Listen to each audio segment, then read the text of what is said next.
Good morning and welcome on this live safari. Quite an exciting start. My name's Brent. I have Jean-Dre up on the camera. James is out in tracking team helping us at the moment. We've had male lions calling all around us, but they keep to just jumping ahead of us the whole time. So the last tracks we had came off Mumbai, heading straight south. So we've come off the road and we're just waiting here to see if we can hear them again. Unfortunately, Jamie and Brian are having some gremlin issues on the other vehicle, so hopefully they will be up, but we are hot on the tracks of male lions that have been calling since about 4 o'clock this morning. So we are live looking for lions. Apart from being live, we're interactive, so you can ask us questions about what we're looking for or what we're looking at, and you can do that by emailing us on questions@wildearth.tv or use the hashtag SafariLive on Twitter. So at the moment, we're just standing by here. I'm hoping that these lions have moved through here. What I am going to do is go look on some of these game paths now to see if we find their tracks again.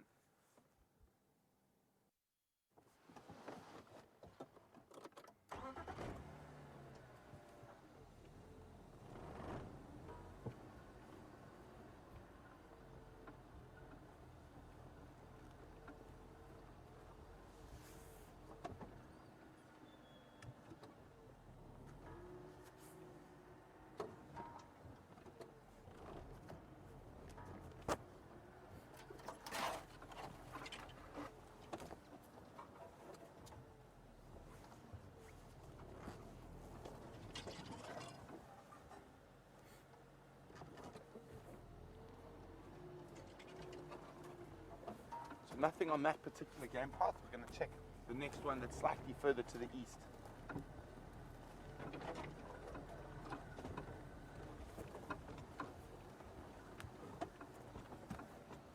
So this area between us and the last tracks is a myriad of little drainage lines, so we can't actually drive in there. That's why I've jumped around to try and get ahead of them.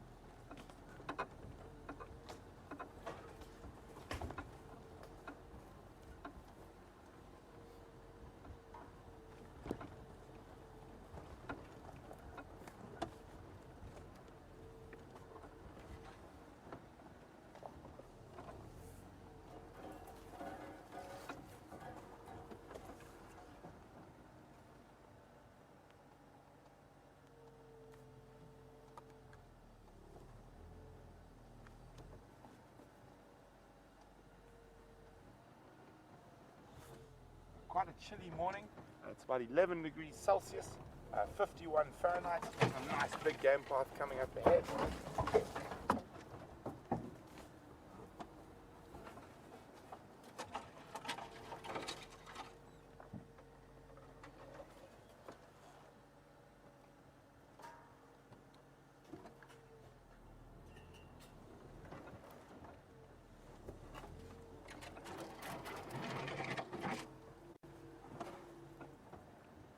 So we were watching the hairy-bellied Matimba Male mate with one of the Styx lionesses on the Sunset Safari last night. And Linda from Winnipeg, welcome on Drive, Linda. Linda says maybe hairy-bellies are looking for ginger. Well, judging from the tracks, I think they actually found them. There's tracks of 2 male lions. So maybe they found each other, or who knows, being in a big open 3.5 million hectare wilderness area with no fences, there could be completely other lions we've never seen before. That's the thing that's so exciting about being on safari.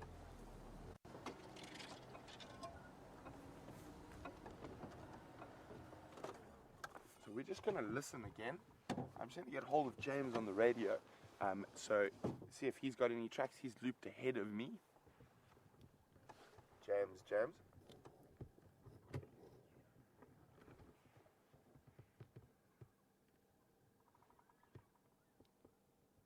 Okay, copy. Thanks very much. Unfortunately, we've got some bad news from James. They were moving incredibly quickly, and they've crossed across our southern boundary. It sounds, from what the update we've got, the Styx Pride with the 3 little guys have killed a buffalo just to the south of us. And I think that's the reason they've been moving so fast. They probably heard all that commotion, and now they've gone to join for a free meal. Well, now we can slow down and get going with the rest of the safari. Let's go see what else we can find. First, we got to extricate ourselves from this thicket.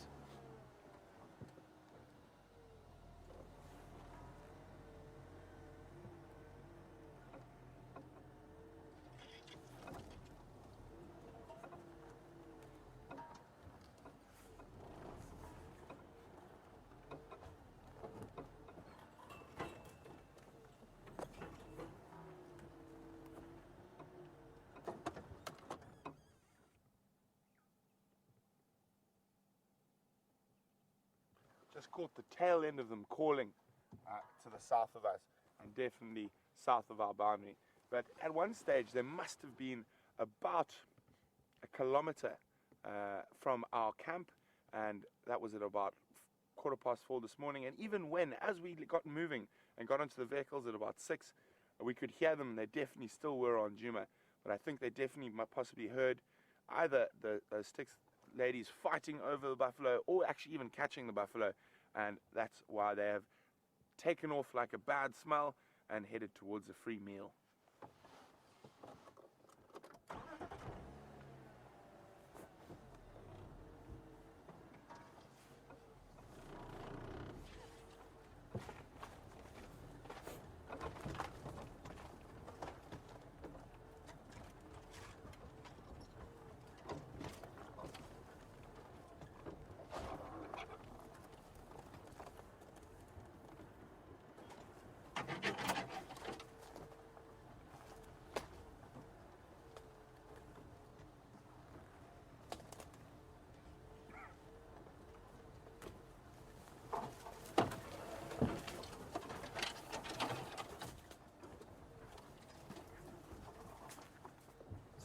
Since we've been hot on the trail of 2 male lions,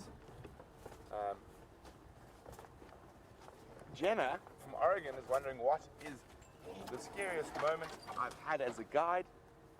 And Jenna, well, since we'll just talk about lions for now, I've had a few, but lions, the scariest moment I had with lions was probably about 70 or 80 kilometers due east of us. On the Lubombo Mountains, right on the edge of Mozambique, in the Kruger National Park, where I was lucky enough to work for a while. And there was quite a famous pride in that area.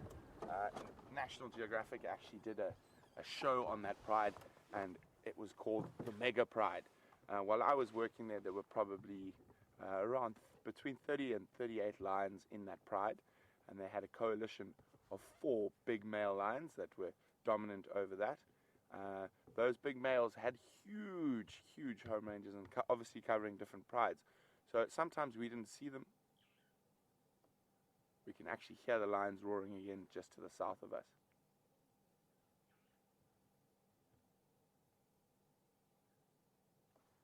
Can you guys? I'm not sure if you guys can hear it. It might be a little bit far.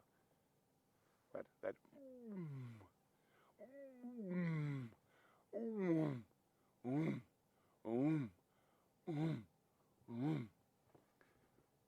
So, before I carry on with my story, I know a lot of our old viewers will have heard me do this before, but when I was a youngster in the bush, my dad and grandfather used to play lots of little games with us, and one of the games is, what does a male lion say? And they're puzzling, not sure, don't know what it says. So then they would get together and they'd go, whose land is it? Whose land is it? Whose land is it? It's mine, it's mine, it's mine. So, which is quite a good way, especially as kids, to sort of teach us a little bit about why lions call and proclaiming territory and telling all the other lions around that that's their land. But anyway, sorry Jenna, back to the scary lion moment. And so sometimes those two, the males from that coalition, that mega pride, used to disappear off for weeks at a time while they went patrolling and visiting their other lady friends that lived outside of our concession. And this particular time, these lions hadn't eaten, or the main pride hadn't eaten in about 5 or 6 days, very, very hungry. And we drove up along the edge of this drainage line called the Shinkelengan, which means fever tree in Shangaan. And we found their tracks going off a road into the drainage line. So my tracker, Glass, and myself, we jumped off and we walked, and we told the guests, don't worry, we're just going to go take a quick walk into the bush here, see if we can find these lions. And we left our guests on the vehicle, and I took my rifle out of its case, and Glass and I scurried off into the bushes. And we didn't go very far, but the reason I stopped here, as you can imagine, here's a drainage line in front of us. So we dropped through into the drainage line and across into a sort of sodic patch that was full of quarries. So we're probably less than 100 meters away from where the guests were sitting, but they couldn't see us. And we popped out of this quarry thicket, and there's this big open, really big open sodic patch, which is quite common in that area of the Kruger Park. And we spotted the lions, and they were probably 70, 80 meters away from us. So normally at that sort of distance, lions will sort of get up, look at you, maybe walk away, or just lie there and look at you. On this particular time, the two males got up and then just came at full speed straight at us. I loaded my rifle. My tracker, Glass, starts shouting, he says, just shoot the thing, shoot it. Sorry, I'm just going to tell James he's trying to get hold of me. I'll be with him in a second. Stand by one, James. So,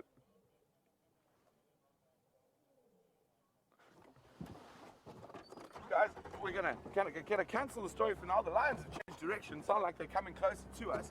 So hold on. We're gonna go down this very steep hill. Hopefully, I don't lose Jandre.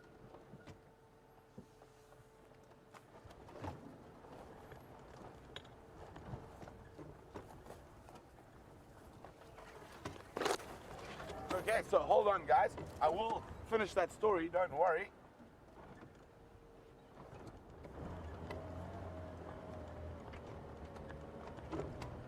Just going to be on the radio for a second.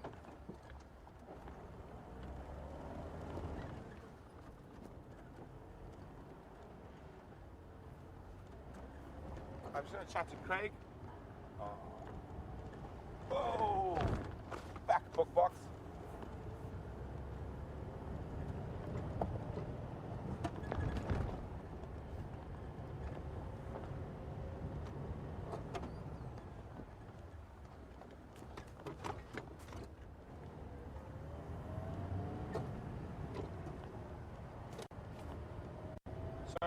What we've got here is they've gone to the kill, and for some reason they've decided that they're not that hungry. I think it could be Birmingham, they were calling up to the north earlier. So they probably... There we go, James has found them, hold on. We're going to go through a dip, guys, but we want to get them in case they cross back to the south. There, you can see James running down the road, waving his hat at me, encouraging me to go faster and faster. They're chasing James. No, I'm joking, they're not.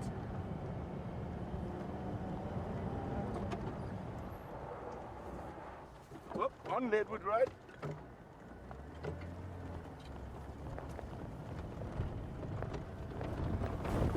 So, from what we can hear, there's quite a lot of excitement. There's different male lions calling, and we're not exactly sure who's who and what's going on. So there's male lions calling here on Jumak going that way, and apparently there's someone with the Matimbas that side going this way. Sorry guys, I'm going to be on and off the radio for a second just to try and figure out exactly where. James, how far up Edward?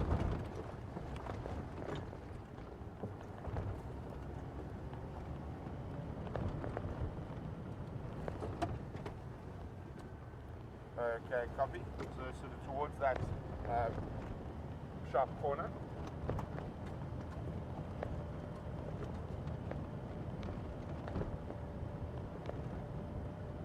So Chandra, keep your eyes peeled. Sounds like they're right around this area somewhere.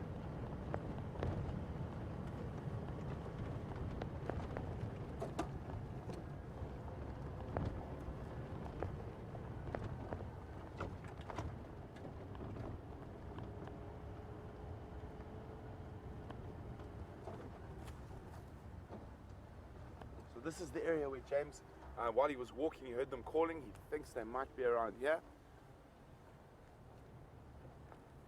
And those... There we go. There's a line. James, I've located, this doesn't look like a Matimba to me. Too young.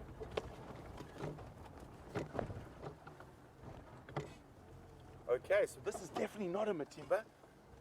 Who it is, I'm not sure at all. Oh, he's a little bit nervous.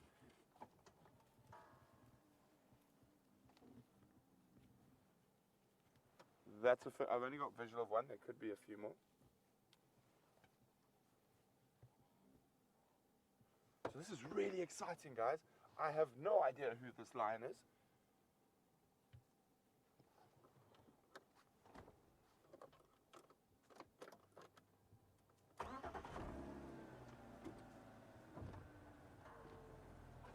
So he's heading towards where the Matimbas are with a kill with the Sticks Pride. But there's just one we can see here. No, there's two. There's another lion. Three. This could be the Birmingham Boys. This could be my first time with the Birmingham Boys. Base stations are visual of 3 Madoda and Gala now. Just off Ledwin, just to the south of that sharp corner.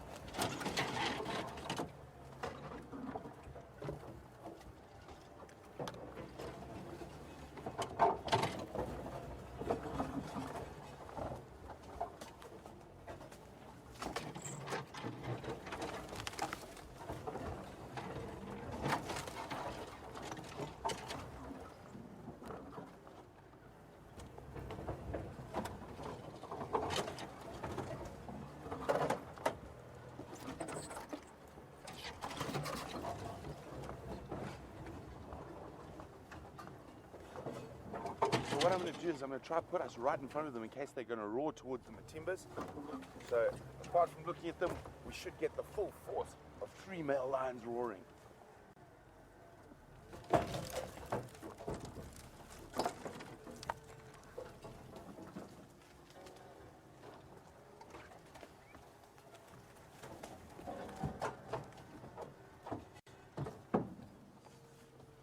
guys, I'm just getting us into position.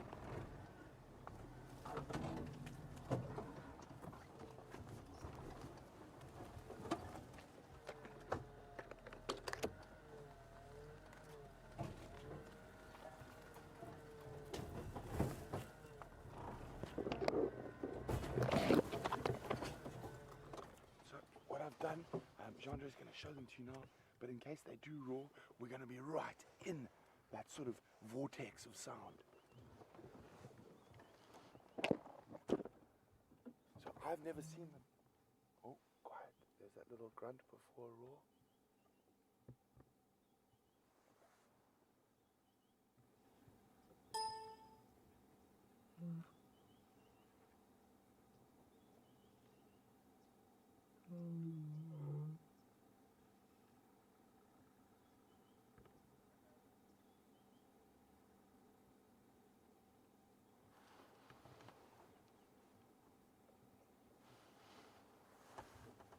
So the only thing that's going to make two...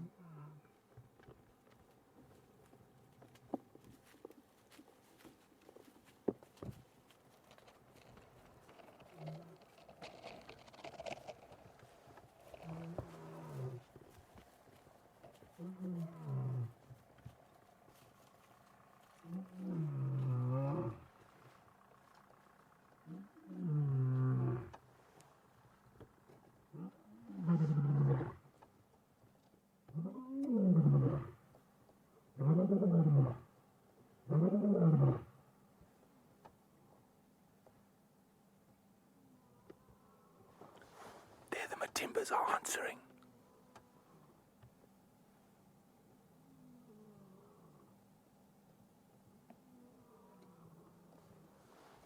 could be in the best possible position to see what's going on between these two coalition of male lions now.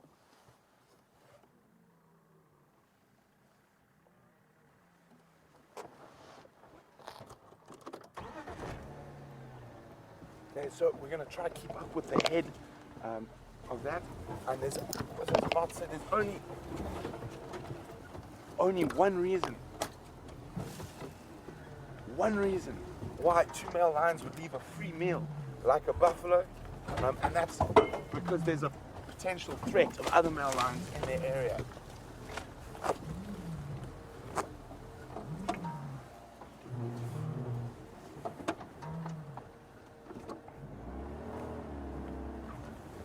Sorry guys, there's a couple of other vehicles trying to get in here. I'm just going to have to call them.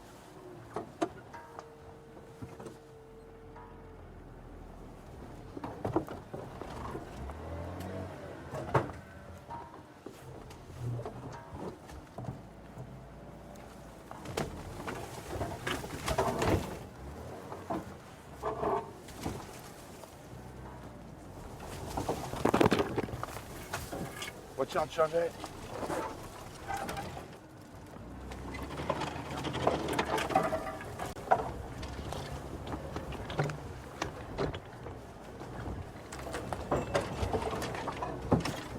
Got the two younger of, if they are the Birminghams, just walking parallel to us, and that older one, you can see his mane's quite a lot fuller, is leading the charge and roaring straight, issuing a direct challenge at the Matimba Males.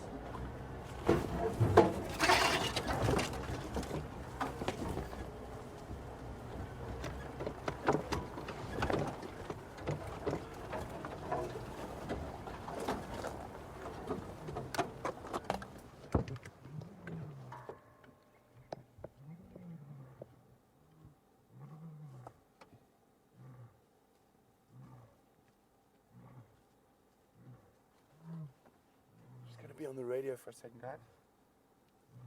Stations these animals are now mobile due south towards Gary, Maine.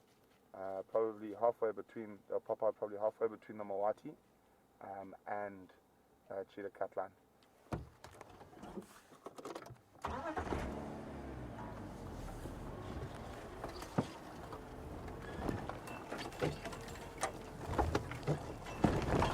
Quite a long way to the west, I'd say closer to the Mawati.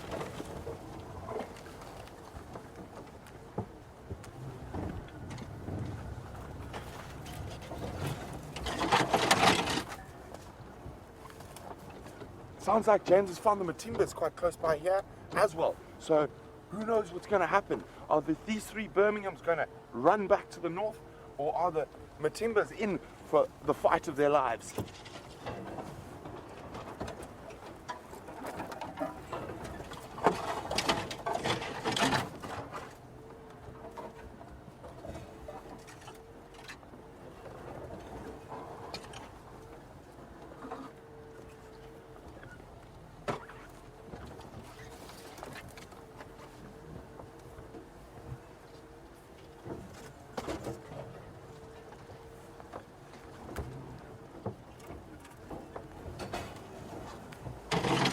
So the Matimbas are probably less than a kilometer from where we are now. The Styx Pride is also probably less than a kilometer from where we are now. The Nkahuma Pride, I'm afraid, I have no idea where they are. We haven't seen them for a while. No one's seen any tracks. And that's Romeo and Linda were wondering where the rest of the lions were.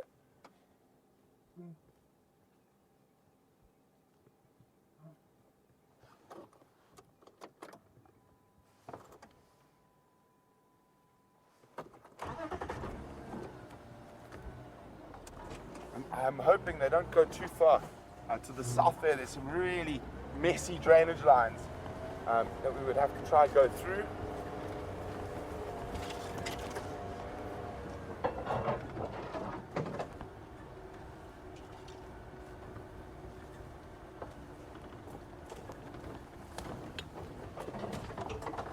I wonder where the other two Birmingham boys are.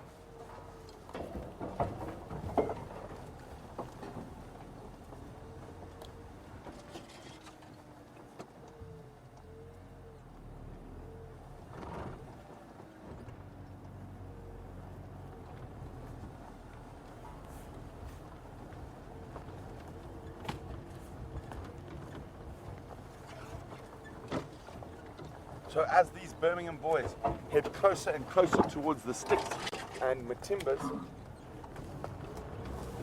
let me just get you guys.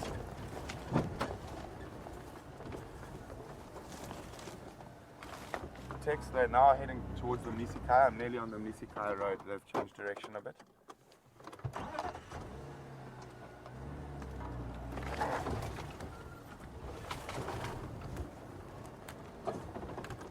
So Brandy in Texas is wondering, would the Matimbas get the sticks females to move away, or would they stay and fight to protect the cubs? Brandy, I think the females will make the decision at some point that they would move away and abandon that kill if they felt that these lions were getting too close. They've stopped briefly. One's laid down in front, and we've got this beautiful young male in that morning light there. And I'm so excited. This is my first glimpse of the Birmingham boys. So from where we're sitting right now, the Matimbas are less than 400 meters.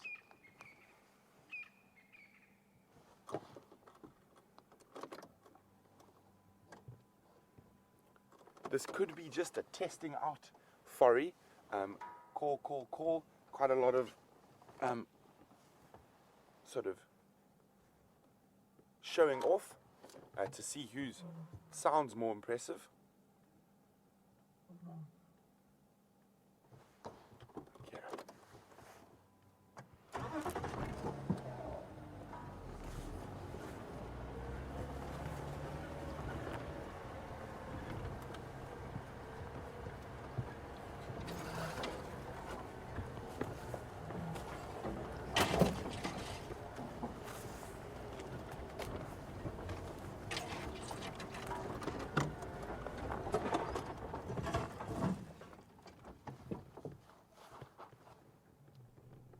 Taxon.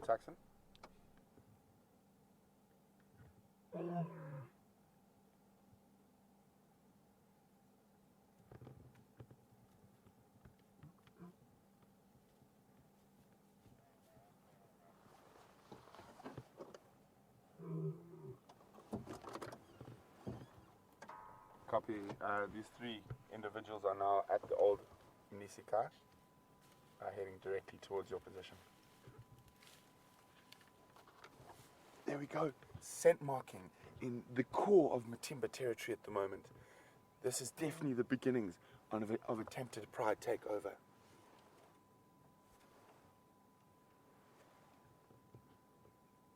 So we got asked yesterday whether the Birminghams had started scent marking on the Sunset Safari, and now we can see that they are definitely scent marking and taking off swathes of Matimba territory. Now, how the Matimbas react to this is going to be fascinating.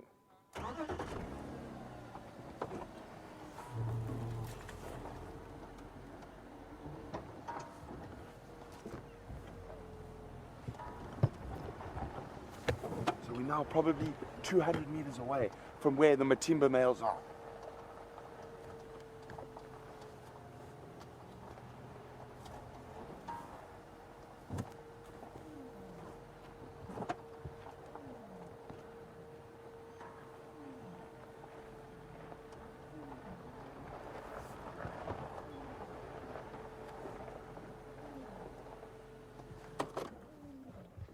Yeah, the Matimba's calling back at us now.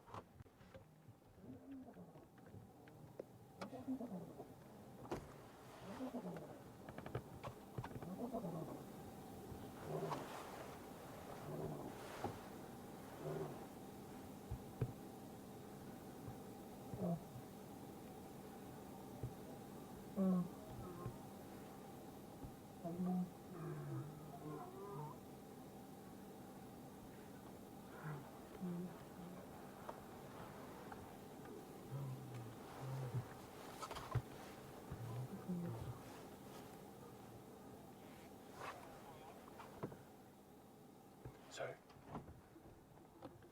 guys, it sounds like James was sitting with the Matimbas and they've run away. Highly mobile south, away from the Birminghams.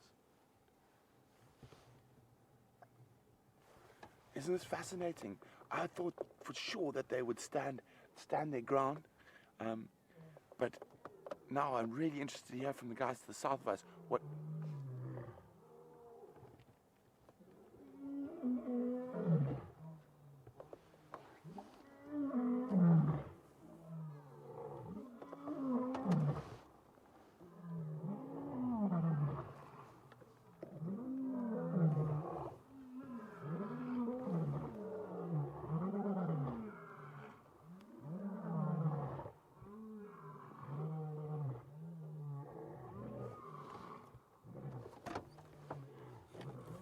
Okay, guys, how amazing is that? We've got lions roaring all around us, but I want to get us in a really good position now. Unfortunately, if they do cross, they're about to cross south over our boundary, unless the Matimbas decide to fight back and head back north.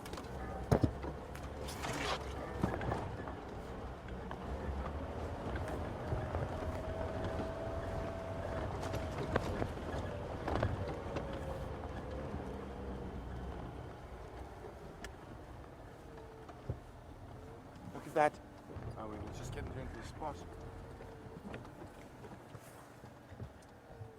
So that's definitely an area where the Matimba males, I've seen them scent mark around here, and you can see these Birminghams. They're definitely smelling other lion scent marks.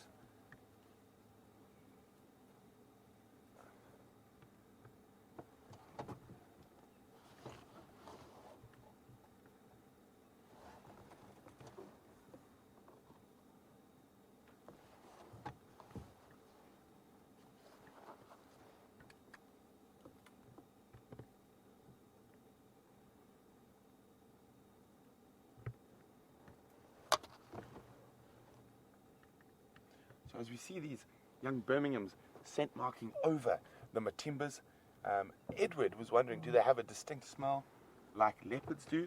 Edward, not.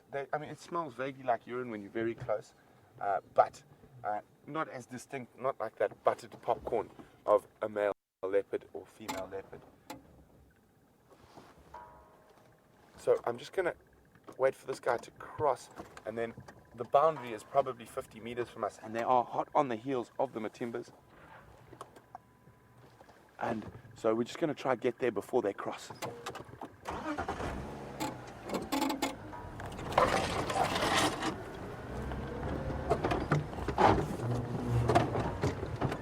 Hold on.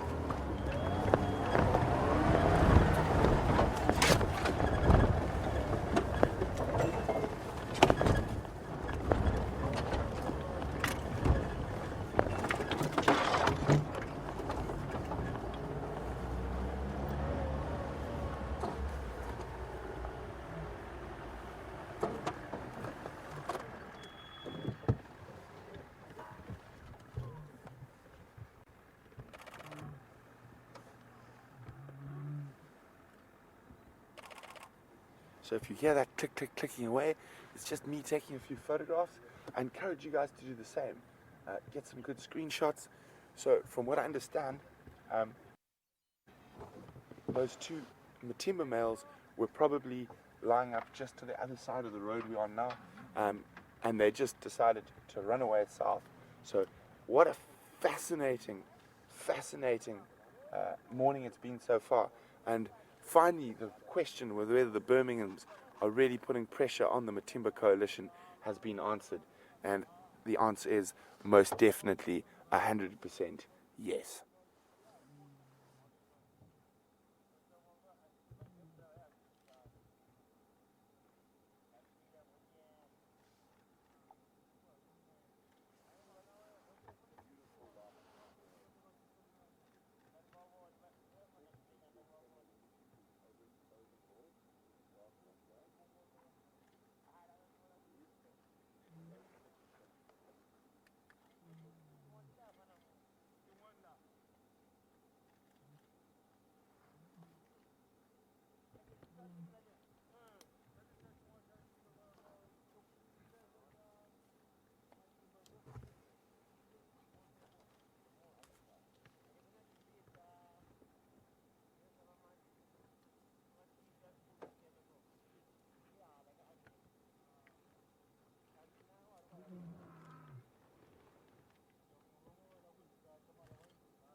So he's now crossed to where the Matimbas were lying, and he's roaring, directing a challenge straight at them.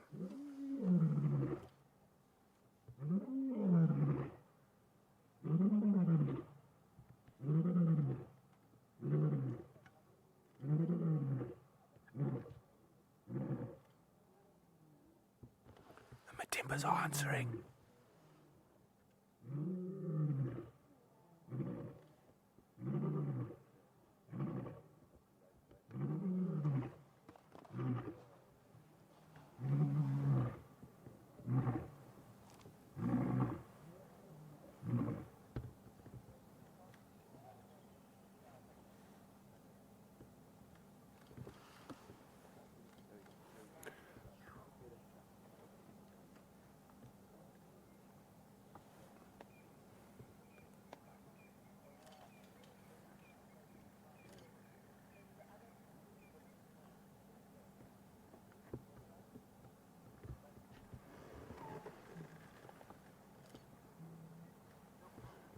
Just standing by there.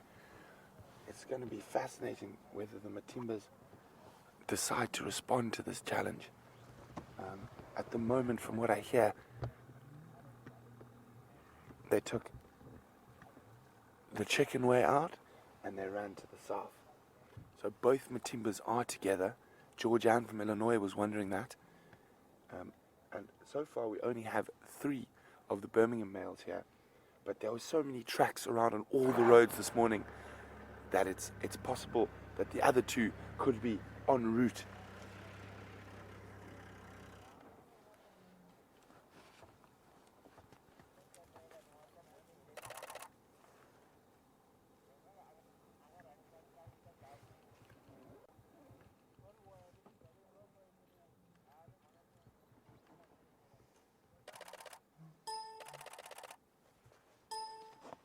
So the other 2 Birminghams have crossed to join. I'm just going to move our vehicle so we can have a better look at all of them. Isn't this incredibly exciting?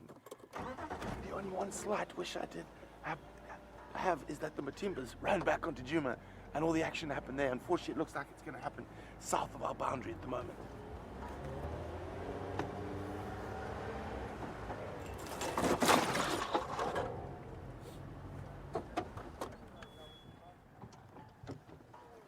So they're busy marching.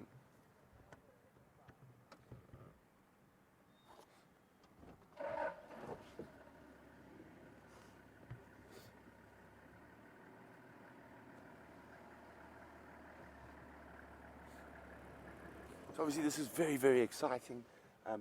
This is probably the first time a lot of our viewers have ever seen anything like this, with male lions on the march, pushing other male lions. What we'll do is I will discuss it in depth shortly, but we're going to keep having those last views of these males while we can.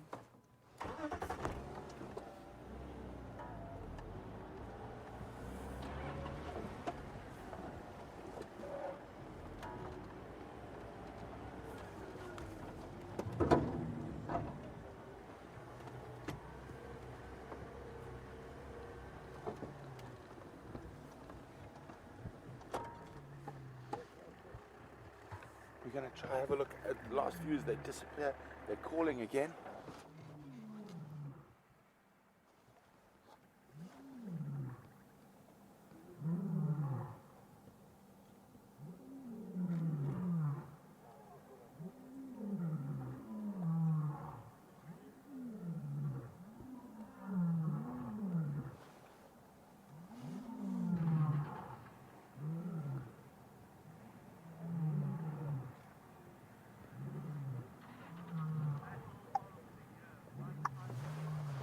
They've disappeared now, across to the south. I think the Matimbas are in for a big trouble. The fact that 2 big dominant adult male lions that have been dominant over this area for quite some time did not even stay to put up a tiny bit of a fight and ran to the south. We'll get hold of James on the radio and tell us if they were highly mobile or just walking away, but I've got a suspicion that they were highly mobile to the south, so tail between their legs and fleeing from the young marauding Birmingham Boys. We're just going to try get out. There's lots of cars at this junction. I'm just going to try and get us out of here. The big question is, where are the other two Birmingham Boys?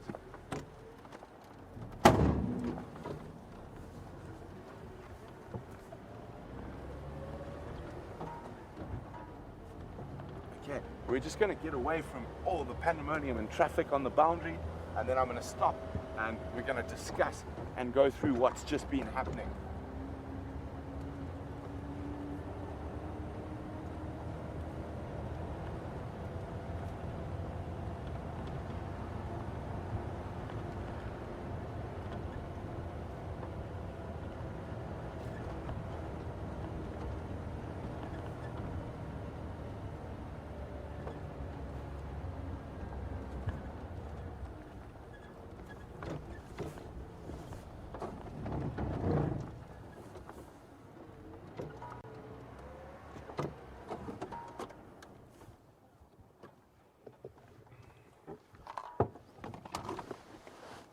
Just hang on a second, guys. Let me just get comfortable here.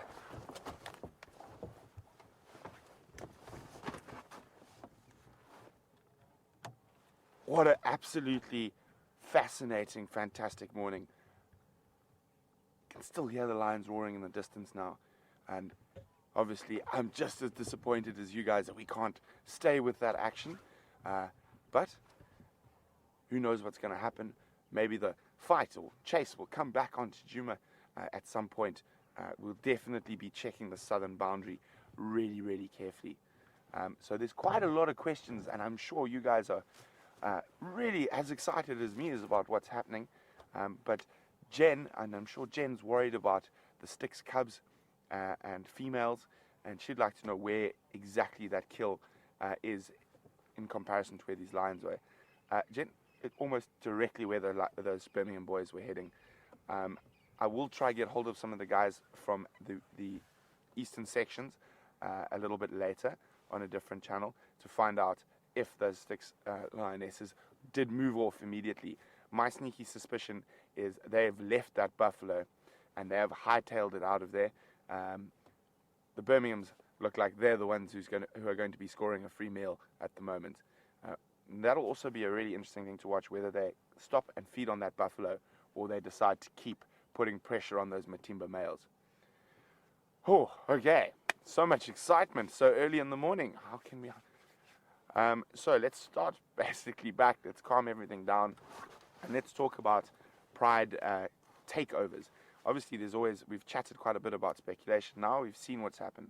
The Birminghams for quite a while have started calling up in the north. This is definitely the furthest to the south, I think, they've ever been seen.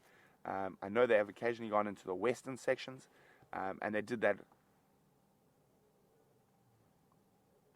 Matimbas are now heading east at speed, and the Birminghams are now just over here. You can hear the Matimbas getting further and further and further away, but still roaring back.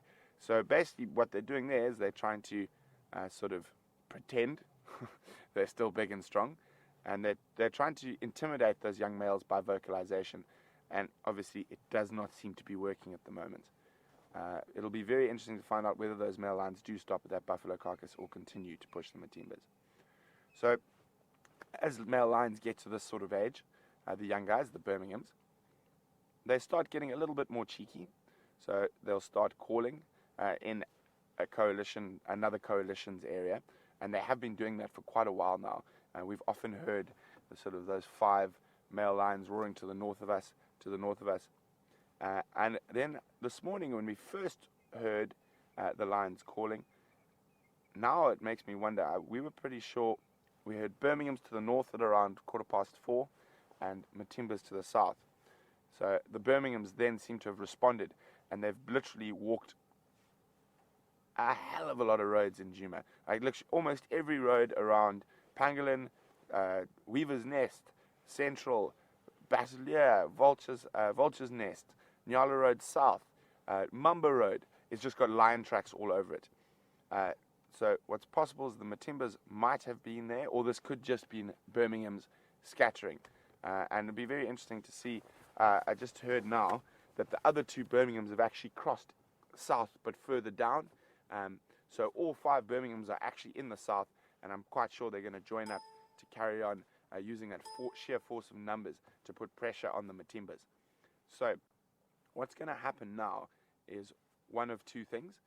Sometimes lions transition between the males can be a relatively non-violent thing, and a lot of roaring and posturing that the Matimbas just keep running and running and running and running until they're completely pushed out of their territory. What happens more often is that this will eventually come to a fight, and what will happen is those Birminghams will literally hunt down the Matimbas and kill them. I think that's what in my experience, that's what happens more normally. All the Matimbas might be decide discretion is the better part of valor and gap it. So obviously for the Matimbas now, probably the toughest time since they were young males that have been expelled from their natal pride is coming ahead now. So they're going to be sort of nomadic males, sort of sneaking around the peripheries of and sneaking through the territories of other male lions, hoping not to be caught. They do tend to linger quite a bit, so they will sneak around and still try to spend time with the Styx pride, then Kahuma pride. Now with the lion prides, the female prides at this moment, obviously from the Styx point of view, this is very bad news. For 2 reasons. Obviously we saw that Styx lioness mating with a Matimba male last night. So that's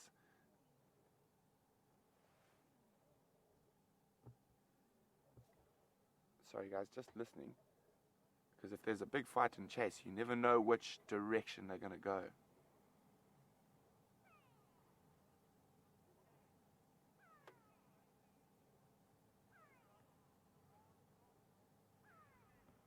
Calming down. So the Birminghams are definitely moving straight back towards those Matimbas. It'll be interesting to see how far away the Matimbas are when they respond to that. So, sorry, back to that. So, probably the biggest risk for the Matimbas now is being on a carcass or a kill, and the Birminghams smell it and manage to come in a sneak attack. Not like this, which is an open, aggressive push at the territory.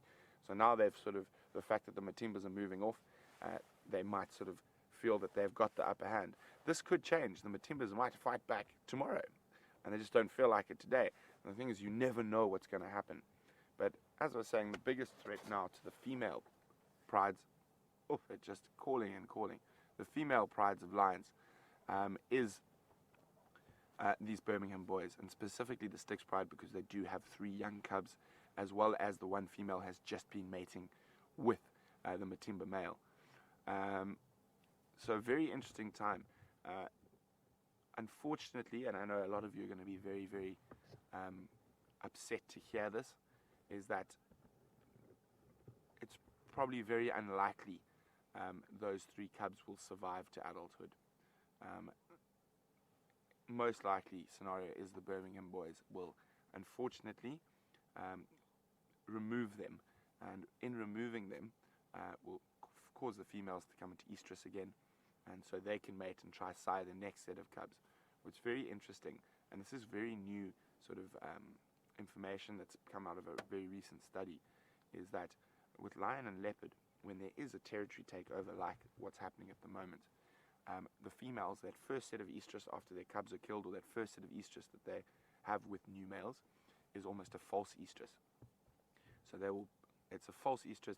They will mate, but there will generally be no cubs from that mating. And there's a very good evolutionary reason for this, is that the next estrus cycle is probably going to be in about 3 months, and it gives the females a chance to decide whether these males are actually going to stay around, or they're going to be kicked out by another group of males very shortly. So it's generally only that second estrus cycle that they will mate with a new group of males that you will get cubs. So unfortunately, from a lion point of view, it's probably going to be a while before we see cubs again, but really, really exciting and interesting stuff to witness. Nature can be incredibly violent and incredibly harsh, but we must remember it is nature, and we cannot force our human emotions on a natural system. So as sad as it is, and I'll be very sad if the Birminghams do catch up with those little sticks guys, it is part of nature, and it is part of lion dynamics, and that is how these pride changes and territorial changes happen. So very sad, but it is a necessity. The Matimbas have been in power for a long time, so it is bringing a completely new genetic bloodline into the area, which is, in the long run, very healthy for the lions. Staying with the same males for too long, they end up mating with their daughters, and so the genetics does get quite muddied, for lack of a better description. But we will be following what's going on here very intently. I am super excited about this, even though as I said, quite sad that the Matimbas are sort of at the end of their reign and the sticks cubs might be under threat. The fact is, we're going to have lions roaring all the time, as they are doing right now again, and it's very interesting to watch, and from a purely naturalist point of view, we can see what would happen in the situation. So now, then Kahuma pride, Styx pride, possibly Torchwood pride, Talamati pride. I think those are the prides that the Matimbas have lorded over. We might find lions we've never seen, like the prides from near the Kruger Park boundary, like the Talamati and Torchwood, all over the place, and 2s and 3s and lionesses all over. So they will be trying to avoid these Birminghams for the beginning until they've really established themselves. So it is going to be a very exciting time to be watching the lion prides. So obviously a little bit sad about what's happening, but also at the same time very excited, and we still have to remember that this is a natural system. So now what? So much excitement. The lions are calling just over the boundary, and I actually think they're coming closer.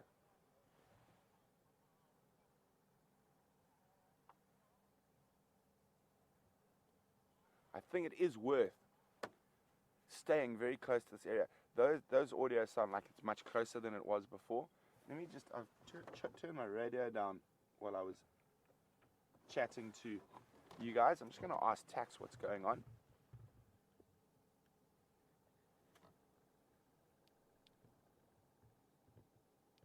Stations are those? My daughter's heading back north.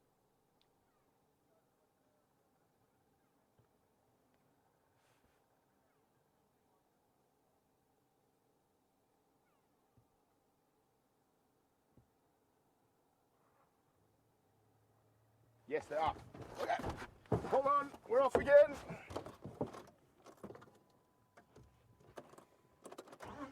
So it sounds like the Matimba posturing might have paid off. That's why I didn't want to go too far while we were talking. We just wanted to get away from the other vehicles. I've now knotted myself completely with my earpiece, so just give me a second. So much excitement. Now the Birmingham seem to be running away from the Matimbas. So this is what happens quite often. There's a lot of sort of up and down in these pride takeovers, and they're by no means over in a very quick succession normally. So I can see 3 males, 4 males. Okay, we're just going to try and get in front with 5 males. So all 5 Birminghams.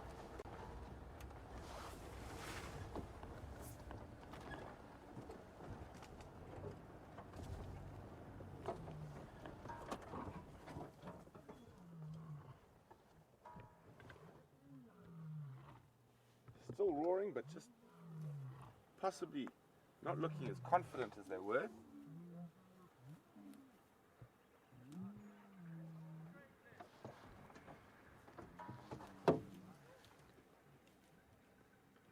So they came running back out of the south.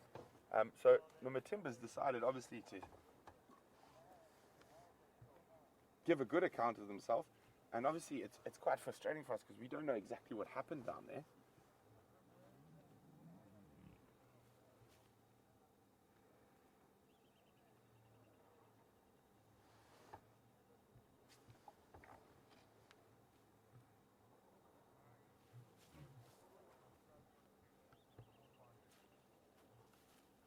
Hello, boys.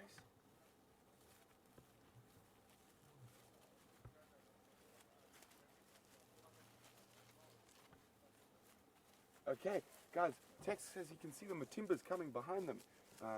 So really exciting what's going on now. So the Matimbas, maybe they had some tactics, move away and then come back with force.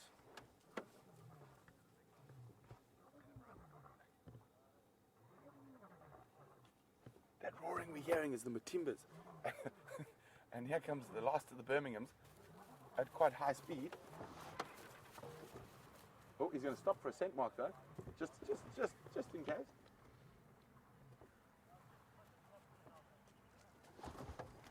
These lines are running, so I'm going to have to go quite quickly to stick with the Birminghams. I'm quite sure we might get a chance to see the Matimbas a little bit later. So as I was saying, you never know what's going to happen, and a lot of that roaring and stuff is posturing at the beginning stages of these pride takeovers. So because the Matimbas are so big and have been dominant for so long, I think the Birminghams might have used this as just a little tester to try see how weak or dominant or what the Matimbas were, and obviously the Matimbas have responded in kind. It's difficult to say whether they waited until they could see these young males. There they are up there. But they are highly mobile now. Running through the bushes. Whoops, daisies.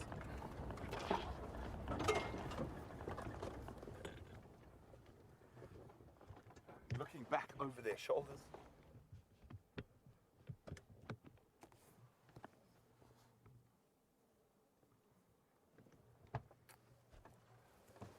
These little guys have a bit more growing to do before they're quite ready to challenge the Matimbas. I think if they happen to catch a single Matimba by itself, it might be a very different story. But the two together, all that experience they've had, they've been in many a fight with male lions, I'm sure.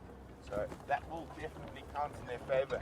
Whether these guys probably haven't fought too much apart from amongst themselves yet.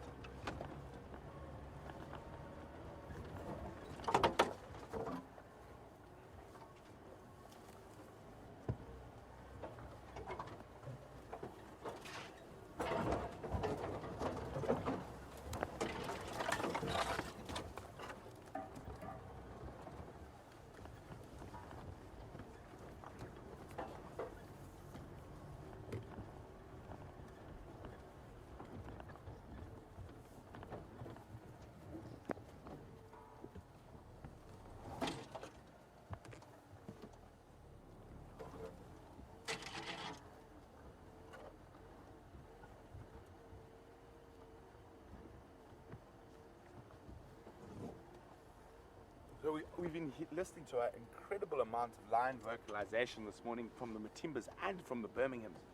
And Sandy from Indiana said she's read that lions can determine how many coalition members they are facing by the calls. And do I think this is what happened this morning? I think most definitely to a degree, Sandy, what happened is they would have had 3 or 4 or 5 calling, and they would have gone, uh-oh, and they would have moved away. Then possibly if they got a sight of them and realized the age of them, they might have sort of decided, hey, hang on, we're not going to be pushed around by these young bucks just yet, and decided to come back towards them. So guys, just be on the radio, just let the other guys know what's going on. Touch.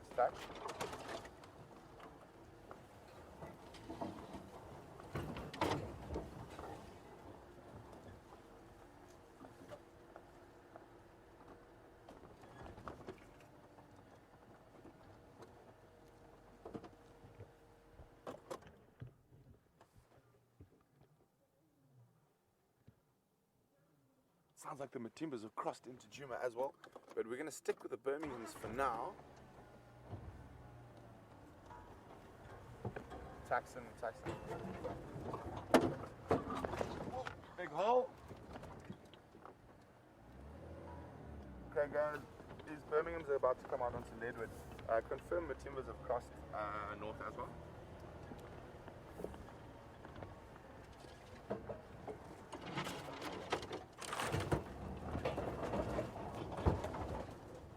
Copy, thanks very much, Craig. I'll stick with the Birminghams for now.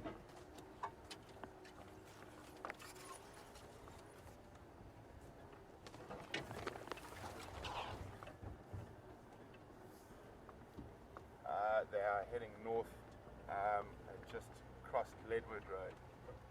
I'm going to try to stick with them.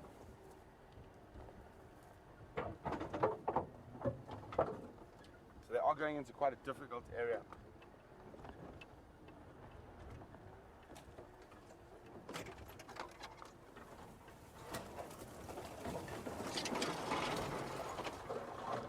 So the Matimbas are still moving north behind us. So the guys are there, they haven't crossed across the boundary there, but they are within sight of it.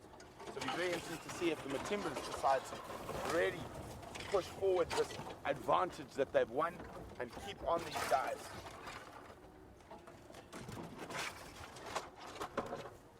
And I've just heard, sure, it's a very much a lion move. More than the extra women have been found just to the east of us in Torchwood. So lions and lions and lions everywhere today.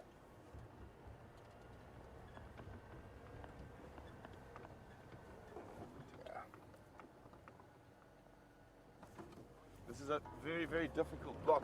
We tried to follow the Kahumas through here before and we had difficulty, but I do remember a sneaky crossing point. So we're not going to be directly behind the lines for a little bit because I'm not going to be able to cross the river or the drainage line there. But if I remember correctly, I should be able to cross where that weeping boerbean is. And the lines will be just up to our east.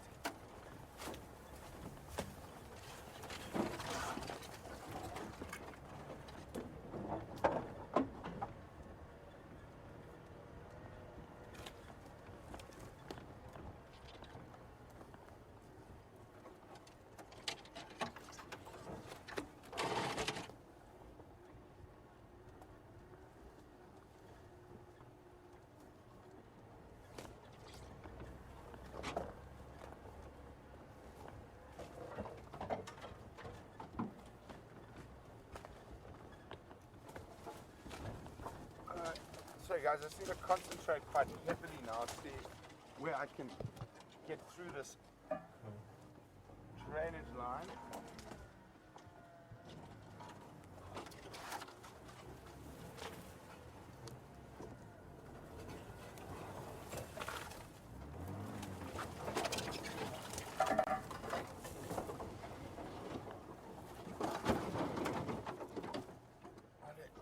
Yeah, you just see the lines disappearing. I was slightly off the crossing points over there. I actually think I've been through this crossing point with Jean-Ray before. And it's probably one of the more difficult ones we ever cross. The Birminghams are calling back behind us, even though they're running away.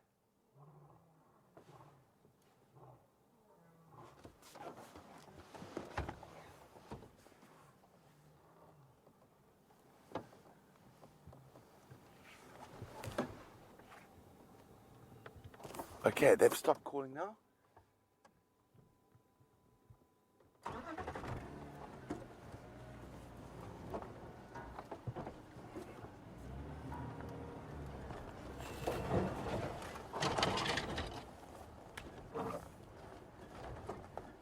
Okay, watch out, Chandra.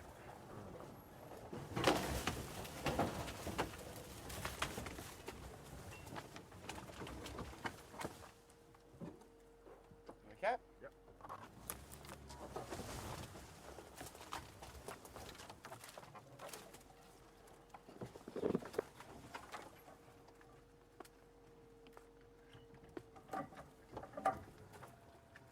Okay. Easy peasy lemon squeezy. Catching up with the lions on the other hand might not be that easy.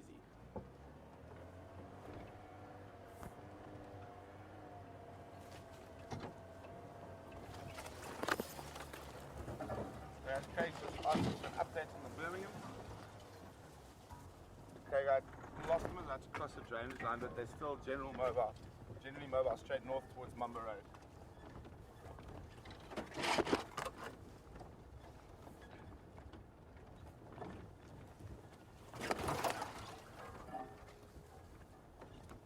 So this is an incredibly thick block. So what I am going to do is I'm actually going to go out up onto the road and try to loop around to the next road. Fortunately, with them vocalizing, watch out, thorns behind you, Jandre. As they are moving quite quickly and they're moving very, very much in a northerly direction, we've got a good chance finding them again, especially because they are vocalizing as well.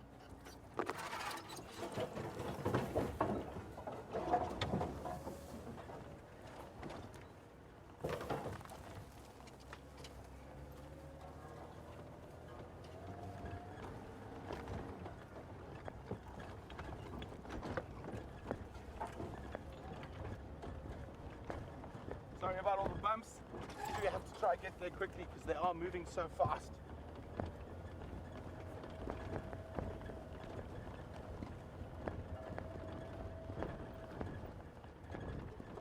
Big hole.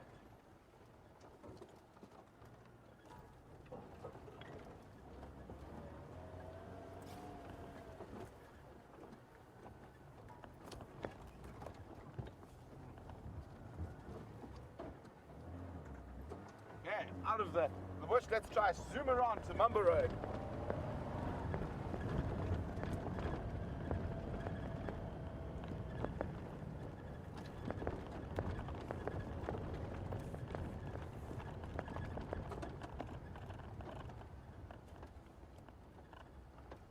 There they are. They've stopped in the road. Or one of them at least. I think they're probably stopping to listen to see if the Matimbas push them further.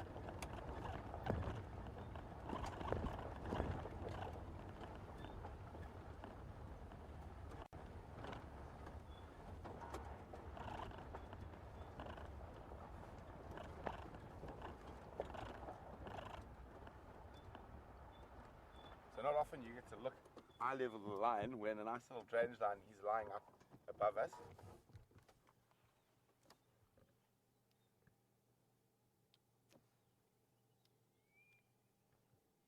Birmingham lying up on Matimba Road, about 100 meters to the west of junction with Drakensberg.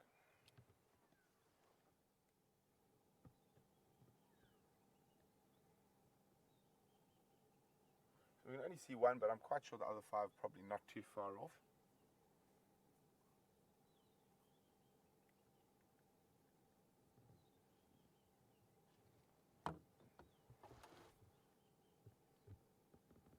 Staring directly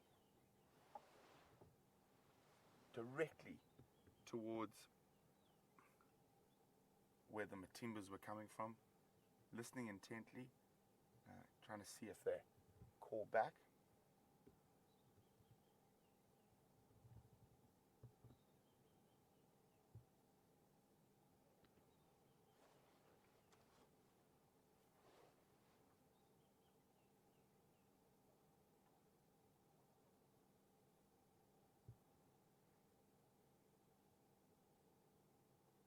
Just listening carefully now.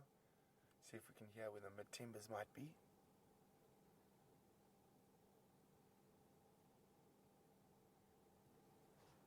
Here come more of the males. I'm just going to move forward a little bit.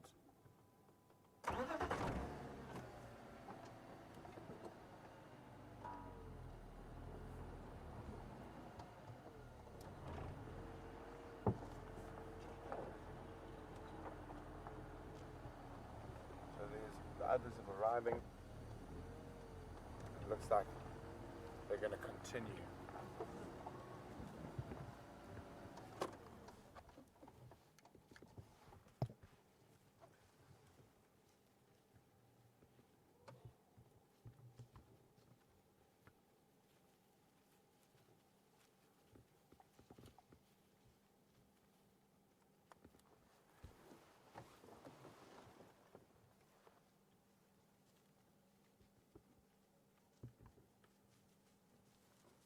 So John and Dave are wondering, would the other Matimba males try join up with would they try join up with the other 3 northern Matimba males to increase their numbers? And well, John and Dave, unfortunately, I don't think they would. They've been apart for so long, and also the fact is that there's now a new coalition of males that is in between the separate Matimba coalitions called the Salati males. So I think it'd be very difficult for them to join up with the other Matimbas. As far as I heard, the other Matimbas are actually all the way in the Timbavati Game Reserve, so completely on the other side of the Manyeleti. So I think there's very little chance of that happening. I think they're going to have to fight for themselves.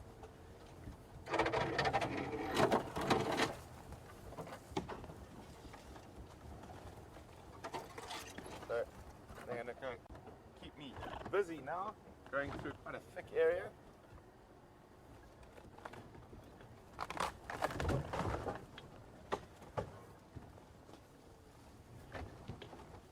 Fortunately, I have followed quite a lot of animals through this area, so I know a few shortcuts.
So on the sunset safari, we saw a hairy-bellied Matimba mating with a Styx lioness, and Ron from Scotland is wondering, the fact that he's been mating for so long, will he be a bit weaker? Possibly, but I don't think enough to warrant any worry in a fight. The lion fights are very, very aggressive, but generally very, very brief, and it's over very quickly. So a lot of that initial fight is what accounts the first couple of seconds. I think the experience of the hairy-bellied Matimba might outweigh the numbers of the Birminghams at the moment. Might be wrong, and with these lion sort of dynamics happening at the moment, and takeovers and pride takeovers and area takeovers, there is a lot of this back and forth while they try size each other up to decide whether or not to go in for the sort of kill. Sorry guys, people just trying to get hold of me on the radio. Station looking for Brent, go ahead.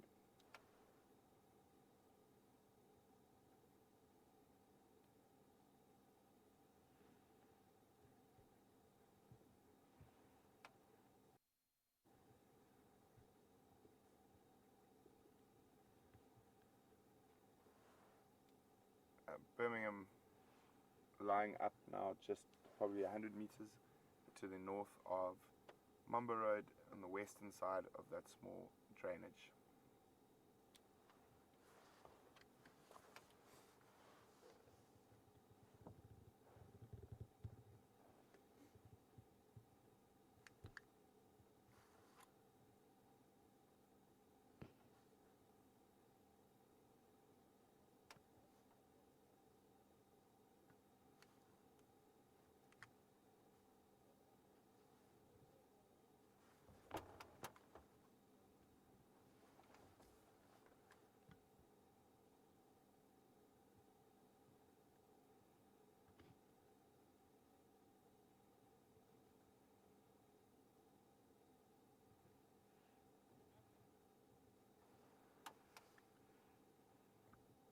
So we saw that Styx lioness mating with the Matimba last night, and Gilly from Milwaukee is wondering whether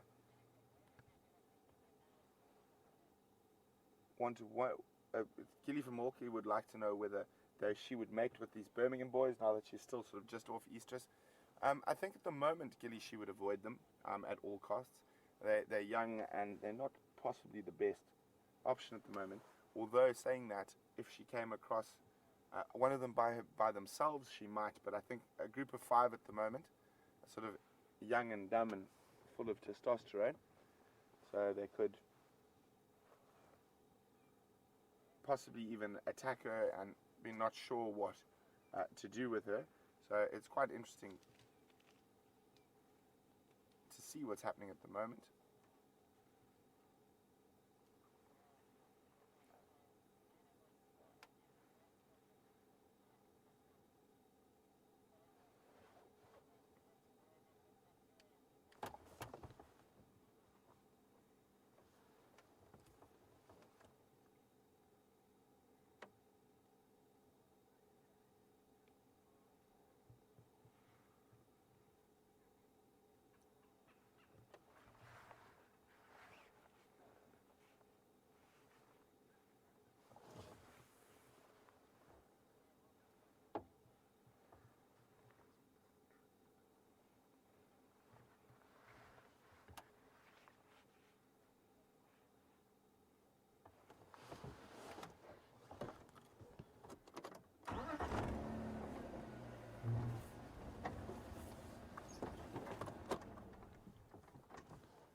So Linda from Spokane, welcome.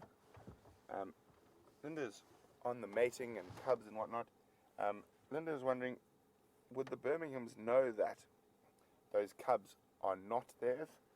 And from that lioness who was mating with the Matimba last night and killed them? Most definitely, Linda. Almost all cubs that are going to be born now or been born in the last 2 years are under threat from the Birmingham Boys. This guy's got quite a sort of rough look about him.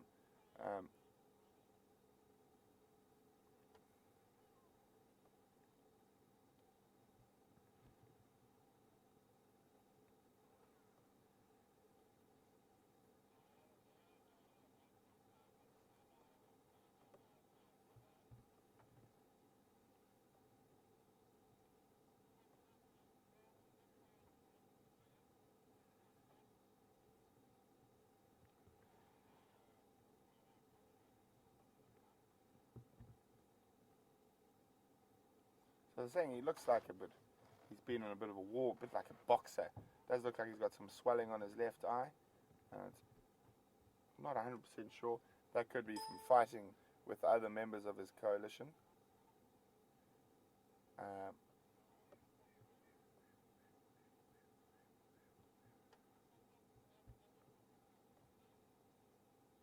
There we go, you can see. Let me try and get my binos and have a closer look at that.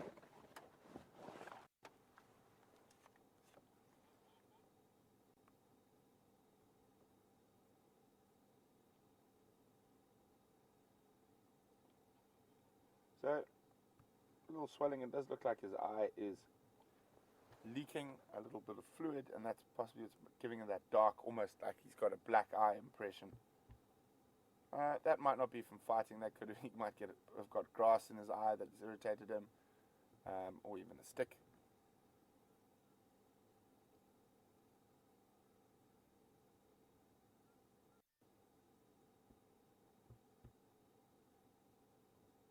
But even if you look at his nose,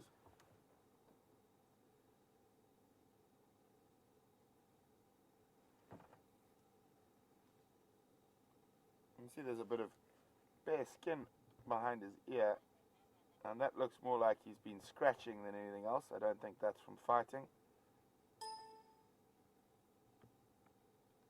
If you look at his nose, he's got lots of scratches on his nose. Being part of a coalition of 5 male lions, meal times will be very aggressive. So a lot of those, oh, there we go. Actually, as he turns his head, you can see there's sort of a little wound there behind his ear. Very superficial. And you can see it's started healing already. Nothing very serious there. I'm pretty sure that was probably from one of the other coalition members.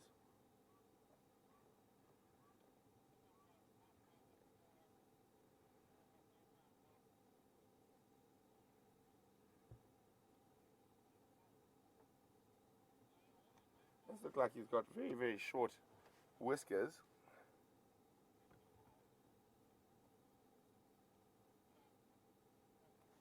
It's quite strange. And you can have a look, when he turns his nose is starting to go black. He's got a pink spotty nose. So I just heard in my ear, guys, that the Matimbas stopped on our southern boundary and have now turned back towards the buffalo kill, obviously not wanting to waste a free meal. I will try to find out later in the day from the guys to the east of us whether the sticks and cubs stayed on that kill or they did skedaddle.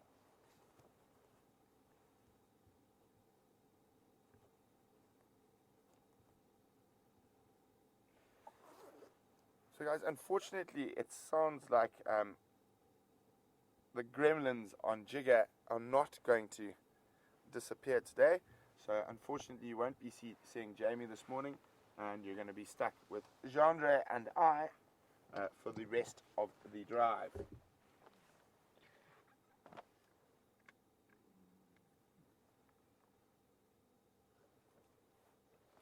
Warming up quite nicely at the moment, losing a few layers.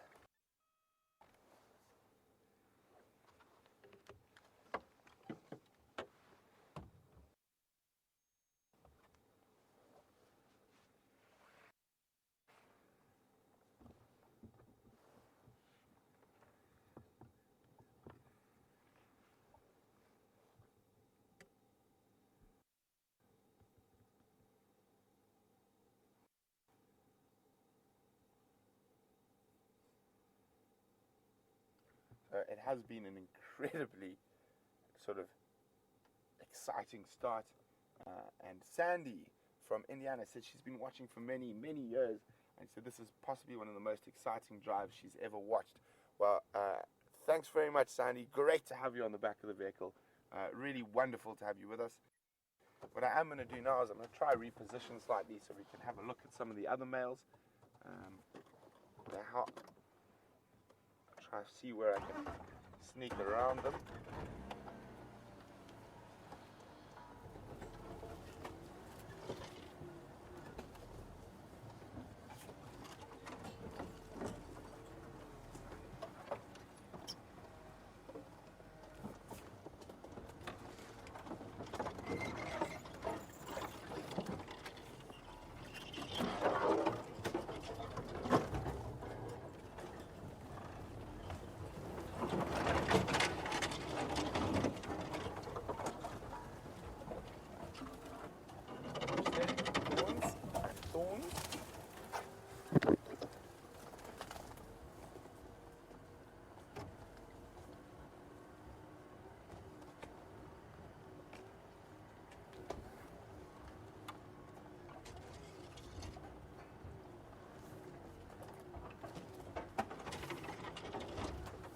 How's that, Chandra? Maybe just left hand down forward.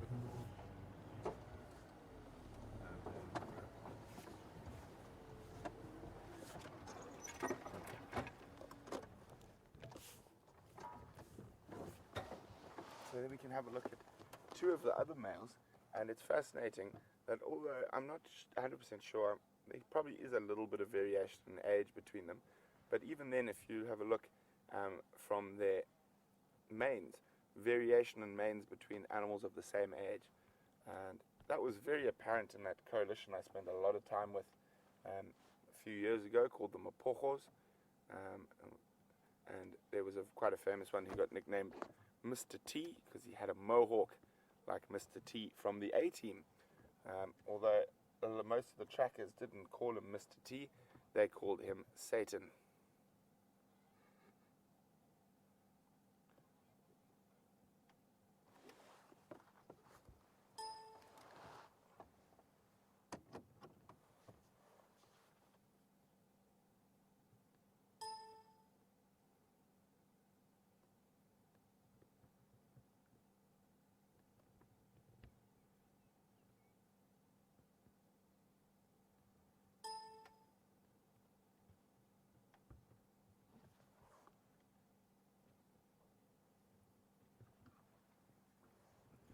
So guys, I think these guys are probably close between 4 and 5 years old, but I'm not 100% sure, and this is the first time I've seen them.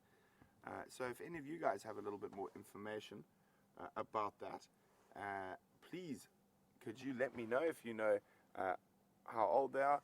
And as James and I were discussing them recently, with a name like Birmingham, I'm pretty sure they've come from the Timbavati, farm called Timbavati near a place James used to work.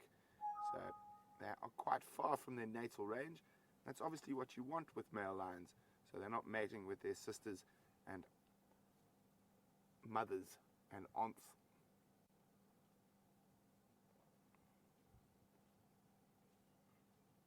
And you can send that information to me via email or via Twitter. The email address is questions@wildearth.tv,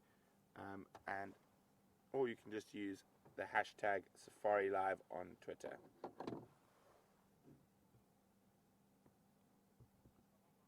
So we've got 4 visual at the moment, and I'm sure the 5th is lying somewhere close by.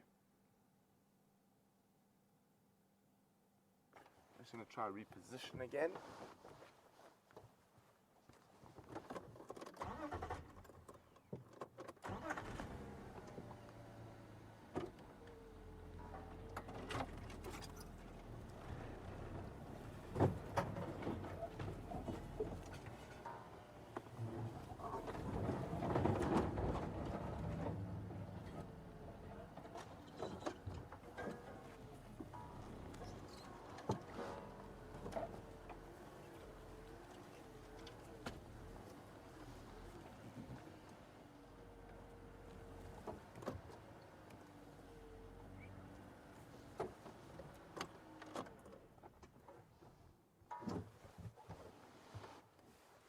So, what an exciting drive.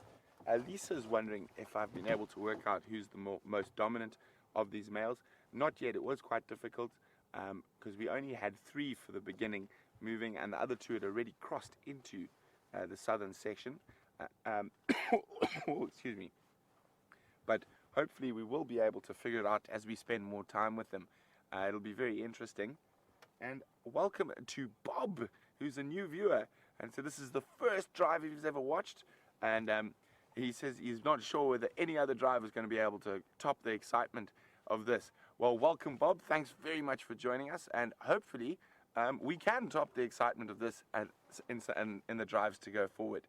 But back to sort of lines and hierarchy and whatnot, there is a definite hierarchy amongst these 5 males.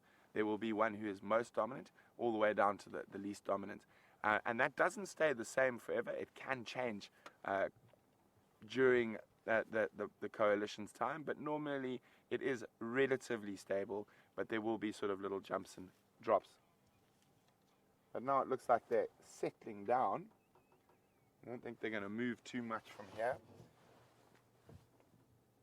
So they've probably put about 1.5 kilometers between themselves and the Matimbas.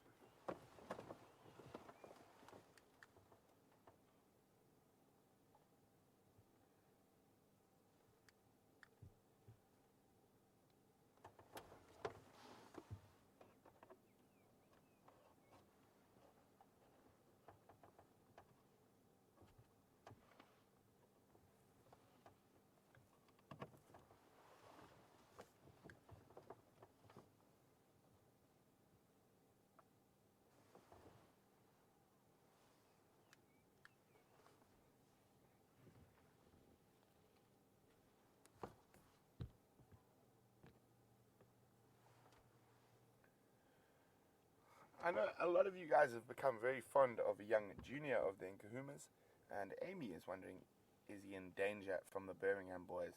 Amy, an emphatic yes. If these 5 males got hold of him, they would tear him limb from limb.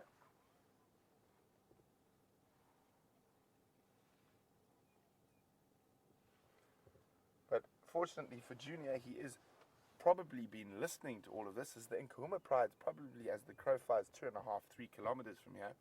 And if he's got any sense, I think he should think about trying to go find some other male lions to form a coalition with and move very far away from where the Birminghams are. I think time has come for him to leave his natal pride, like with all young boys. I'm sure he doesn't want to leave his mum, but it is his time to do that now. So we now have a bunch of flat cats. So I think we're going to wait here a little bit longer, but we will move along to see what else we can find. Sorry guys, I'm just going to be on the radio for a few seconds. Good morning, Tom. Go ahead.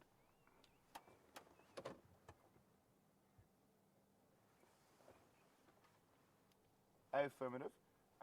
They're lying up now. Best access is if you come west down Mumba. You'll go past a small drainage line just past, or probably about 100 meters from the Drakensberg junction. They're lying up on the western side of the drainage line, about 100 meters north of the road. If you come down Mumba, you should get my visual.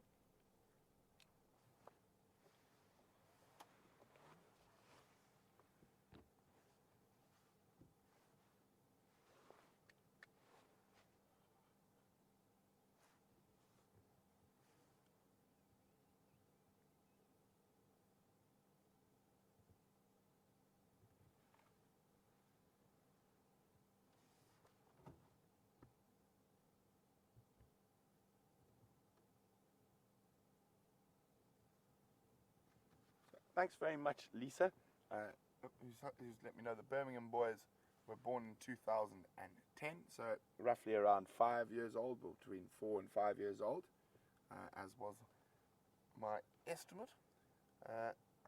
And Bouleray is wondering, does black maned lions mean more testosterone? In some of the research and stuff I've read, apparently it does. The darker the mane, the more testosterone in the individual. So very interesting, although I have seen light-colored male lions also be dominant over black male lions, even though they have more testosterone. But I think there's an ongoing study, and it'll be very interesting to watch where that study goes further. Sorry guys, I just need to get Tom into the sighting. So I'm going to be on the radio for a little bit.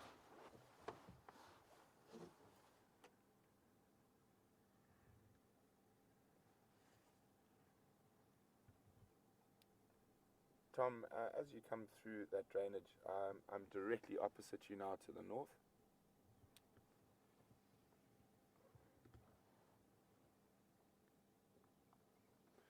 So guys, I'm going to put this up to you. To quote The Clash, should we stay or should we go? I don't think there's going to be any more action from these boys today. I think they're going to be flat cats. But you guys let me know whether you would like to move on or stay with Sleeping Lions. As I say that, heads are up. I think with their magnificent hearing, they can probably hear those lions feeding on the buffalo carcass. But I cannot hear a thing.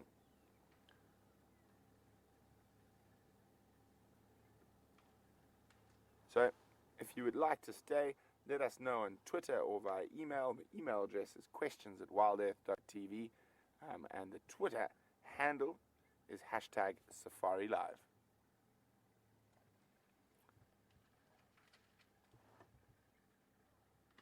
As I said, I don't think they're going to do much more.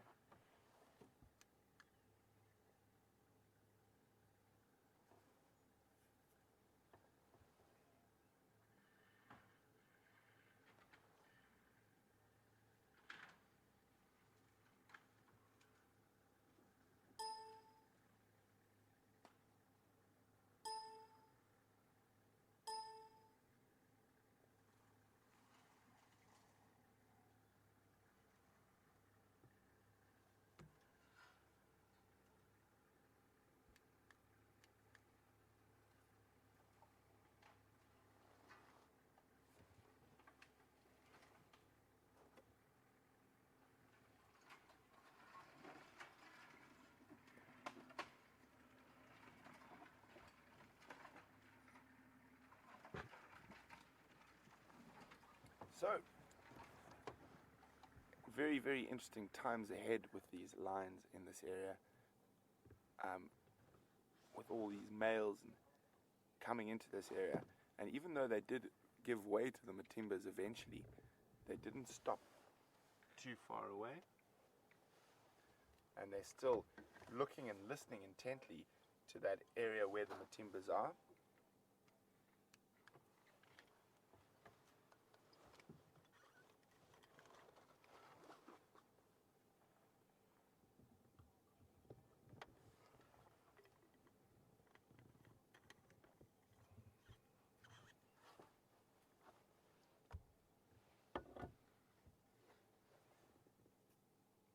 So we had a nice close-up look on this guy who looks like he's been in the wars a bit. He's got a bit of a swollen eye and he seems to have quite short whiskers. So we're going to zoom in on another male. Might be a little bit prettier, more mane sort of like mine than like that guy's. So we're going to zoom in on that guy over there so we can have a close look at his face.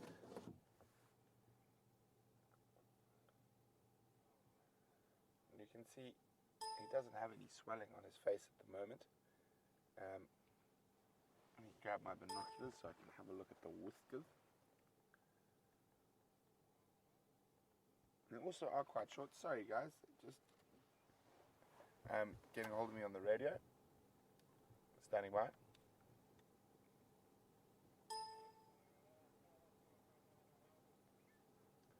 FM, myself and Tom here.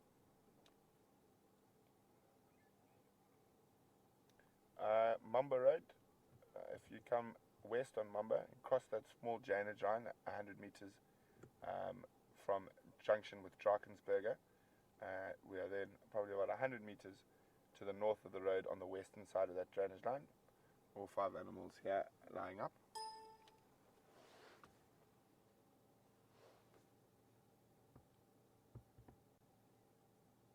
So you can see it definitely looks like those whiskers are a little bit longer.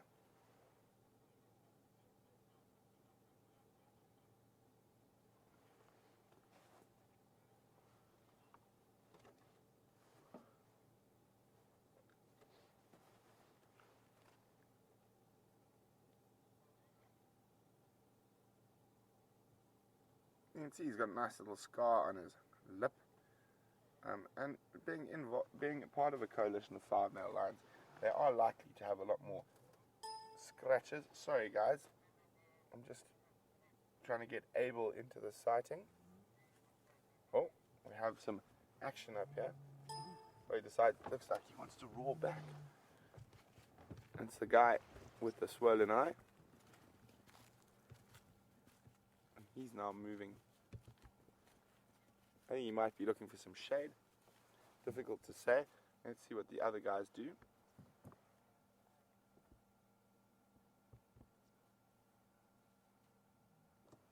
No, he's popped down. Just decided to look for a new position.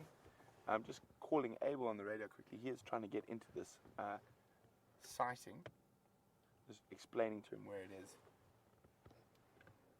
Abel.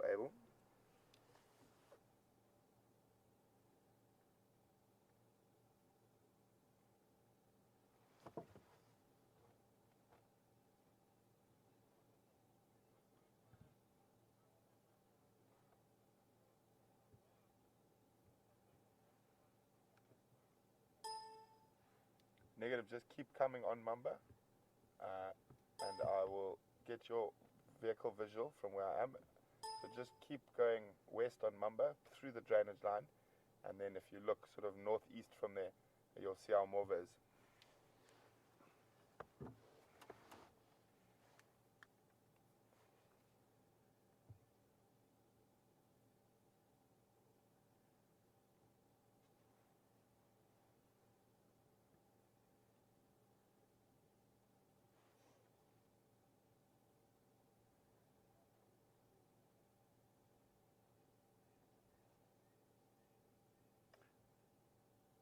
So guys, I don't think there's going to be too much more action. It seems like 70% of you out there reckon we should go unless they're going to start calling again. I don't think they're going to call too much at the moment. As it gets hotter, I think they're going to rest up here, but don't worry, I'm sure James or Jamie will be following up on these boys very quickly this sunset safari as well, and I'll definitely be out tracking and hanging around where they are. So we're going to make our way out. I did see some tracks of a big herd of elephants as we were zooming to get to the line, so maybe we'll go have a look for those. And we're going to say goodbye to the Birminghams for now and be back I'll definitely be back later on in the sunset safari. I don't think there's much reason to come back now, although one male has decided to get up again. So we'll follow him. So this could be the beginning of working out who is dominant in this coalition. The fact that he's walking back towards where the other male lions are. And let's go have a look what's happening.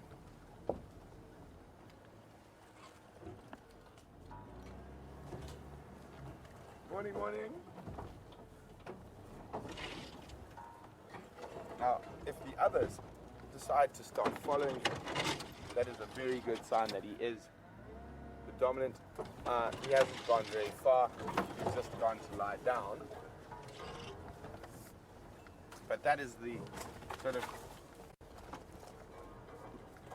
boxer-like looking lion. He's got that sort of black eye and scratchy nose and a scar behind his ear. Just trying to find a way to get out of here.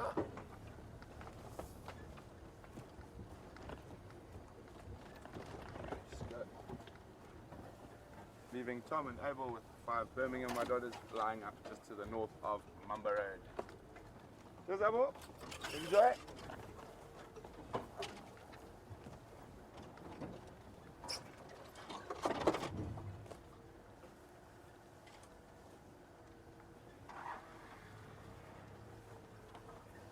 Okay. What a fantastic start to the day.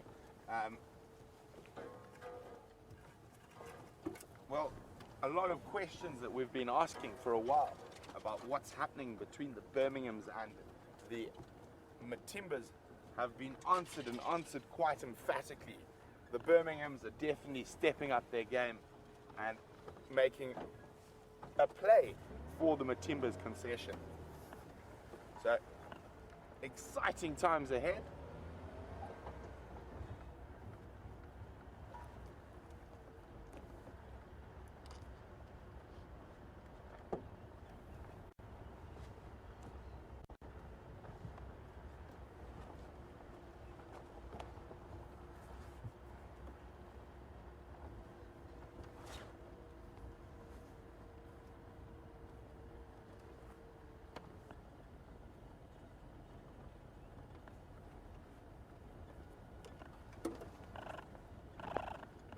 Okay, warming up, losing a layer.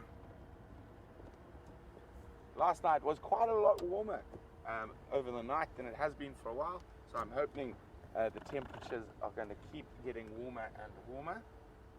Oh!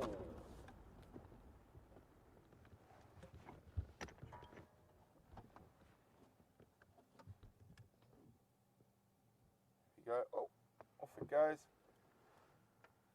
And into the thickets. So while I sort of try get myself prepared, I'm going to ask you, what bird was that?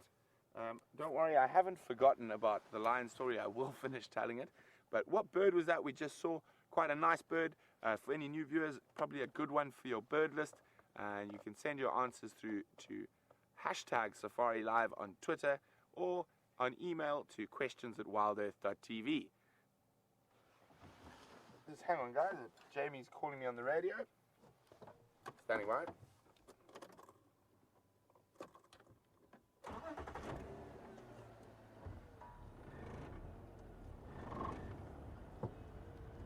Copy will do. So she's joined up with James, and they are still out tracking, seeing what else they can find. and I think the tech geniuses are going at Jigger with a large hammer and just beating it into submission. Hopefully by the Sunset Safari it shall have been beaten into submission, and we shall have two vehicles out again. I'm sure you guys are all completely bored with me by now.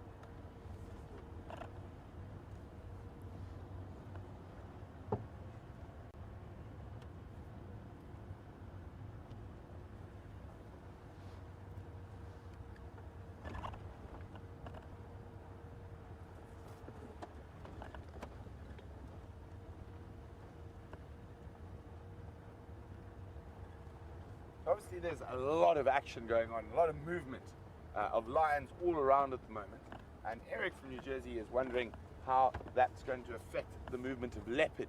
Well, Eric, that's a fascinating question, and it's probably not going to affect them too much. The lions are going to be very focused on other lions now, so I think the leopards will just continue on as they normally do. So hopefully we can find some leopard tracks. I haven't heard of any leopard tracks. I just did get a message from those of you I know who follow all the different leopards around here. Vula has been spotted to the east of us, quite a long way sort of to the east of us, so he is still around, although we haven't seen him for quite a while.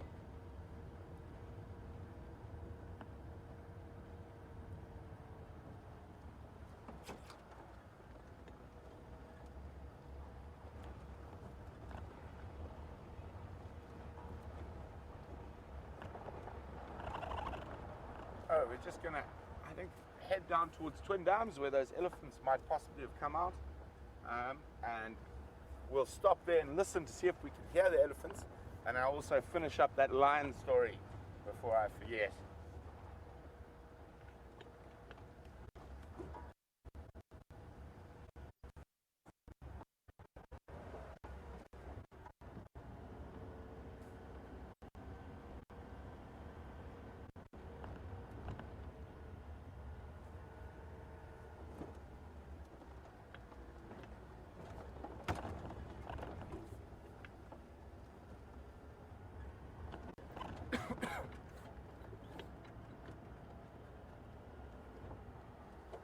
Okay. Oh. And south.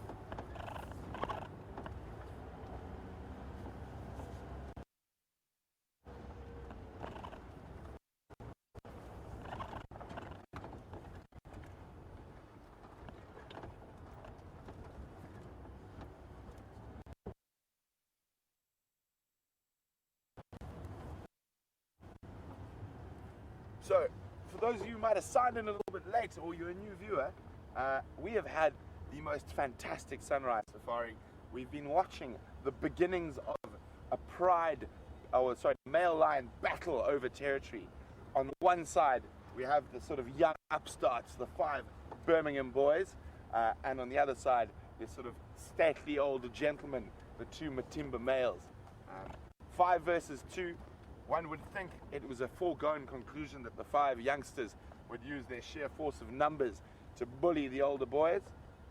They, however, have not won this round, or it's actually difficult to say. I think it's almost a stalemate, but the Birminghams have definitely won. They are definitely far further south than we've ever seen them before, and scent marking and calling back. The Matimbas towards the end did push them back, and they are now probably about 2 kilometers apart. Bales lying up where we just left them, and the 2 Matimba Males lying up to the south of us.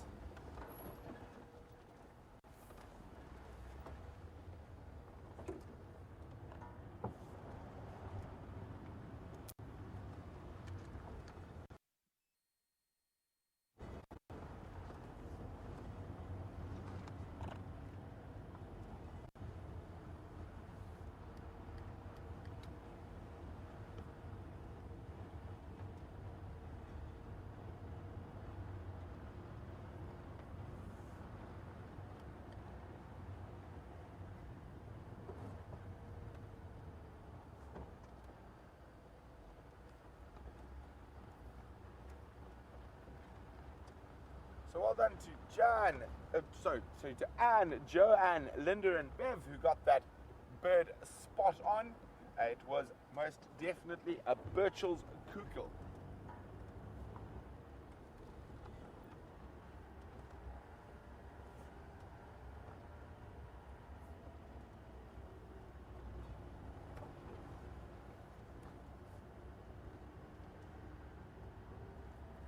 So this looks like a good spot to enjoy the morning sun, possibly see if the fish eagles come to take advantage of all the catfish in the pond behind us, and a good spot to finish off that lion story.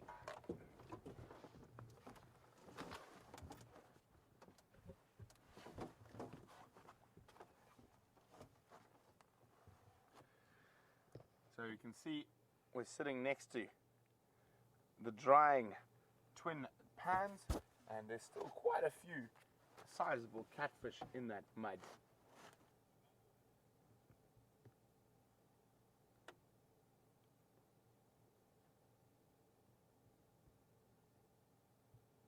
Also, if we have a look just to the left, is that quite a nice little Natal Franklin heading out onto those mud flats and just drinking out of the tiniest little bit of water that's there.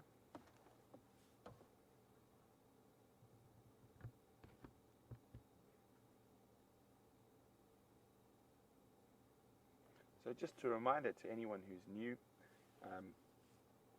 you can send us questions, and you can do that by emailing us on questions@wildearth.tv, or you can just use the hashtag SafariLive on Twitter. But before we get stuck into a bunch more questions, let's just watch this beautiful little Natal Franklin drinking.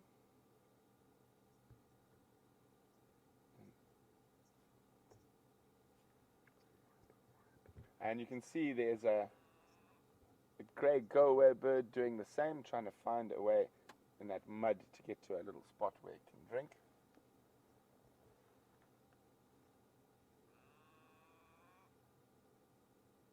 It would be quite funny if the go-away bird sunk into the mud.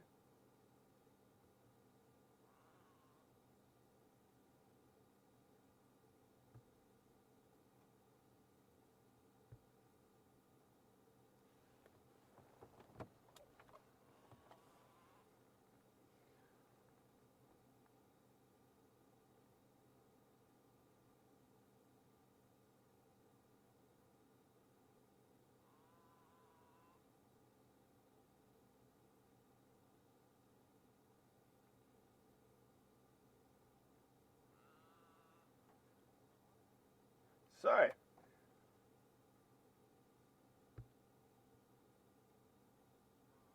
as we have a look at these birds, I'm just trying to remember exactly where I was in that lion story, and I think it was where my tracker had started shouting at me to shoot, shoot, shoot.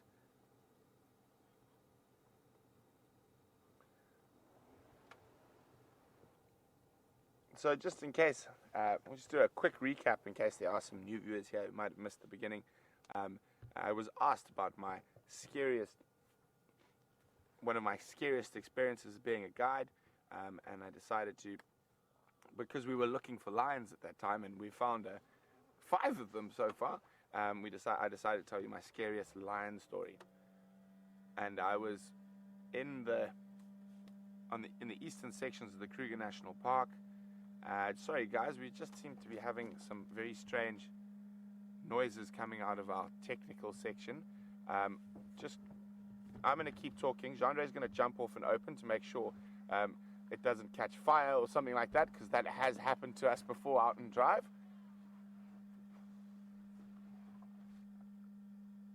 We're not sure. There's a really... We're going to go across to Tech Loop quickly so we can work out what's going on. We obviously don't want to lose both vehicles in a day, so we'll be back with you as soon as possible.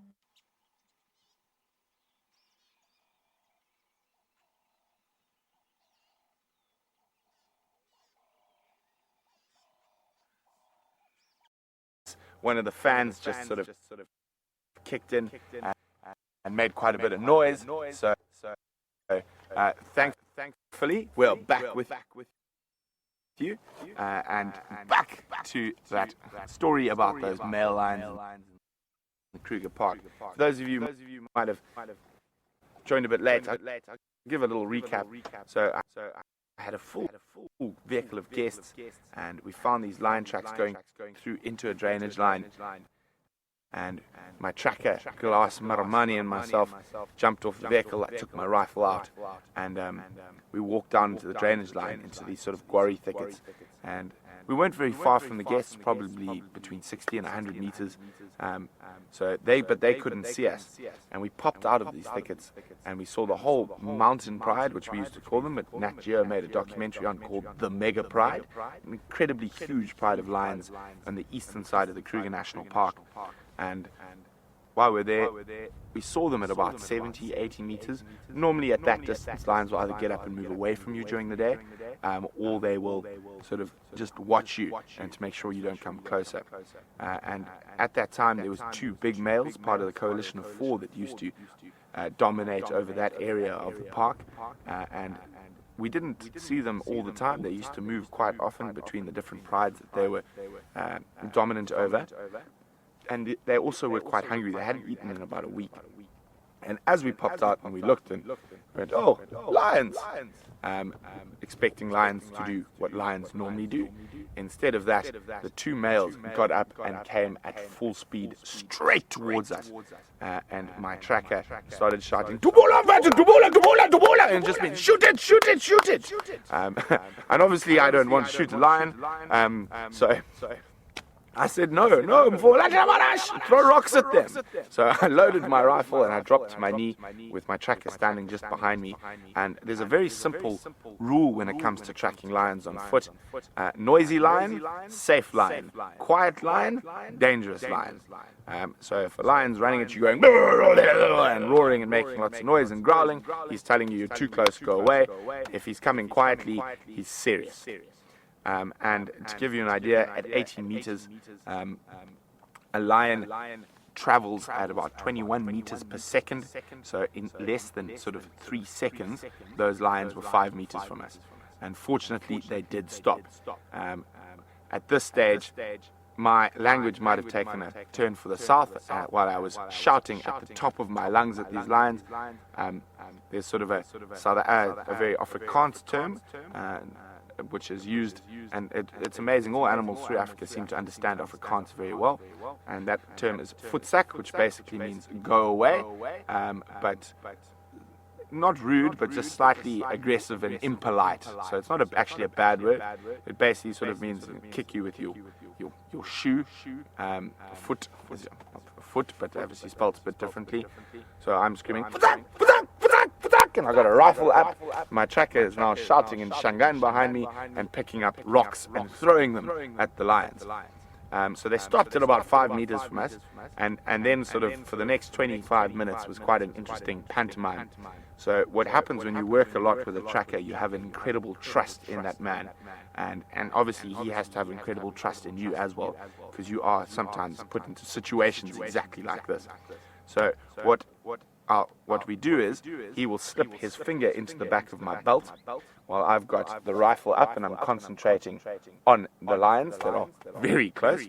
So I mean probably the length of this vehicle from where 2 huge male lions were and myself and Glass, and so Glass will then lead me backwards so I can concentrate entirely on the animals in front of me, and he's there to make sure I don't trip or fall over, which could really incite that to go from a bad situation to a worse situation.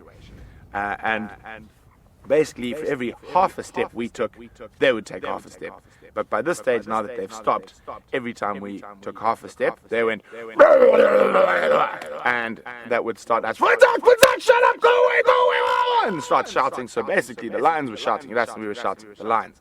And as I mentioned before, the guests were not very far away from us, probably about 60 meters, 70 meters, but they could not see this. So now at all this stages, they can hear me shouting at the top of my lungs, using some choice vocabulary, and the lions growling, and then add Glass's shouting in Shangaan. I'm definitely not going to translate what Glass was shouting at that stage, and I'll only give you some of the words I said in this position. So obviously quite a lot of the vehicles we have these earpieces, and they are plugged in, and if you're not quite sure how it all works, it can be quite a complicated thing. So one of the guests reaches down, grabs the radio and goes, oh my god, my ranger has been eaten by a lion. Now obviously that goes out to all the other game drive vehicles.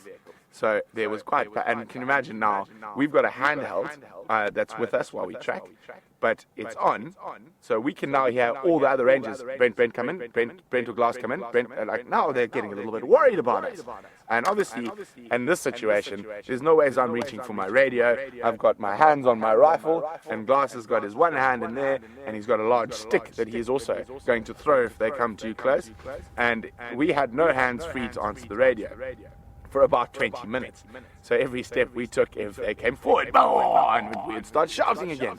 Eventually we managed to create a little bit more distance, about 15 or 20 meters, and the lions lying there going, and then we managed to get sort of behind a big tree, and the situation sort of diffused, and walked back straight to the vehicle. Still, both of us completely calm, fine.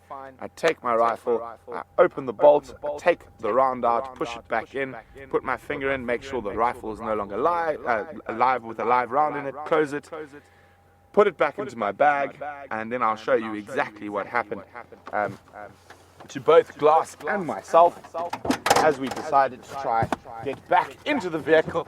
Glass was getting in from the other side, and now and obviously all the guests are saying lots of things and trying to talk to us, but we're not really in the talking mood yet. And I'm trying to get into the car, and I'm just doing this, and then again, and then my hands were doing this completely, and Glass was doing the exact same thing on the other side. So eventually just went, yo. And then I said, guys, just please wait 2 minutes before you ask us all these questions. It says, first things first, let me tell all the other rangers stations, we have not been eaten. We have located the Mountain Pride. They are flying up XYZ on whatever open area. And now, our hearts are still racing. And it's amazing how we're completely calm till we actually sort of, the rifle went back into the bag, and we tried to get back in the vehicle. And the shakes carried on for quite a while. And there was one guest who had quite a sense of humor. As I said, there was some choice vocabulary flung at those lions. And she sits in the middle there, and she goes, well, Brent, I really didn't enjoy the language you were using at those lions. And I literally did one of these, until I could see her face, and I realized she was just joking with me. But we then went on to actually watch those lions make a kill later on in the day. But that's definitely my most scary lion experience. And I've probably on foot been charged by lions, sure, somewhere close to 100 times. The reserve where my parents live and whatnot, those lions don't get walked very often, so general rule is they will give you a little charge. They'll run towards you, go, but nothing quite like I experienced from those Lubombo lions in the eastern Kruger. But still, possibly one of my favorite experiences I've ever had in the bush. Anyway, we're going to continue on. I got a little call in my ear from Jamie while we were telling that story that there is something south and west of us. I'm not going to tell you what it is just yet, so we're going to start slowly making our way into that area. I'm going to get hold of Jamie on the radio now, just to get that full update.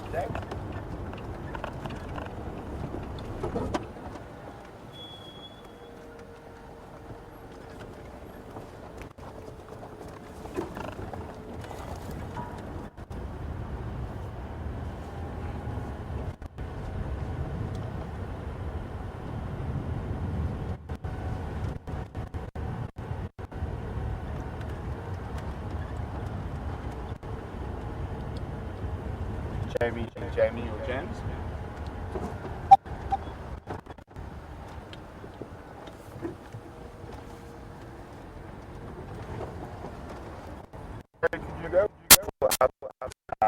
Okay,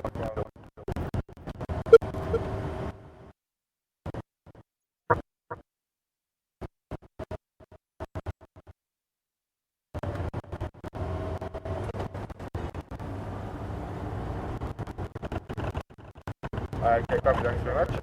Make my way to that area.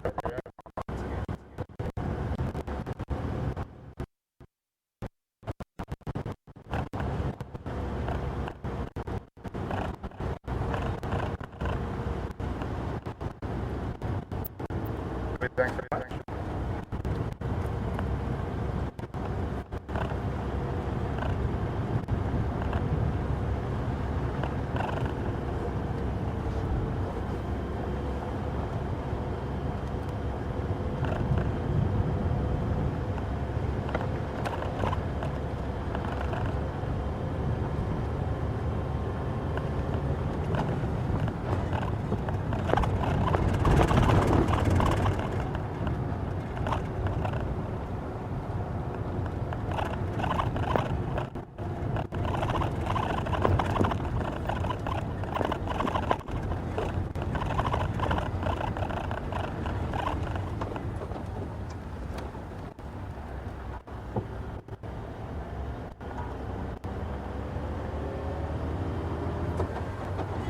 Well, a big thank you to everyone out there who likes my stories.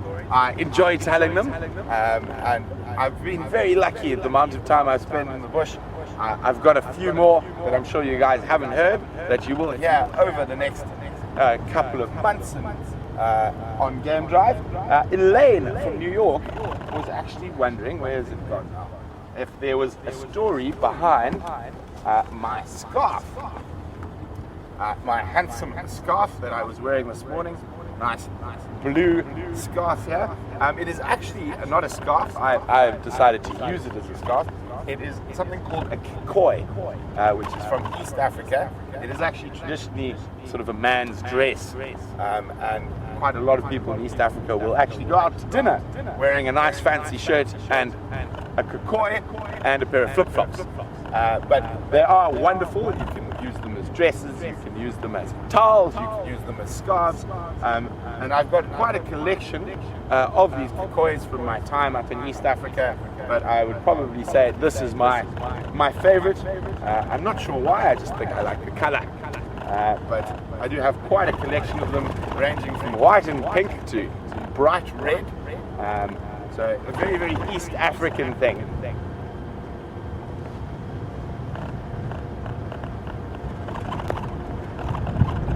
Also very handy when you go off to the beach. And I quite often use it when I'm not wearing it around my neck. I use it as a sort of dust cover over my camera. Obviously this time of the year, being in the dry season, we're very, very dusty, especially when we're moving along these main roads and there are other vehicles driving around us. We do try to avoid the dust as much as possible. Obviously, we have a lot of sensitive equipment on these vehicles, but at this time of the year, the dust is just one of those things where we're not going to ever avoid. Aha! So this, I'm quite certain, is tracks of the Matimba male hairy belly, who was mating with that Styx lioness yesterday, and they were mating on them in the middle of this road. For those who watched yesterday's safari,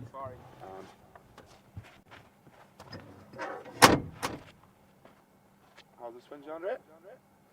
So you can see here, there's the male lion track, and heading straight down towards where that buffalo carcass with the Styx pride was. And I'm quite sure that female head tracks are somewhere around here, but they've been driven over. This is a very busy road, so just to show you, heading straight that way. And literally the rest of almost every single road in the sort of central areas of Djuma is covered in tracks of the Birmingham Boys. So if we do get a chance later, we will try to see those tracks. Although I am slowly trying to make my way towards something else. I'm not going to tell you what it is just yet.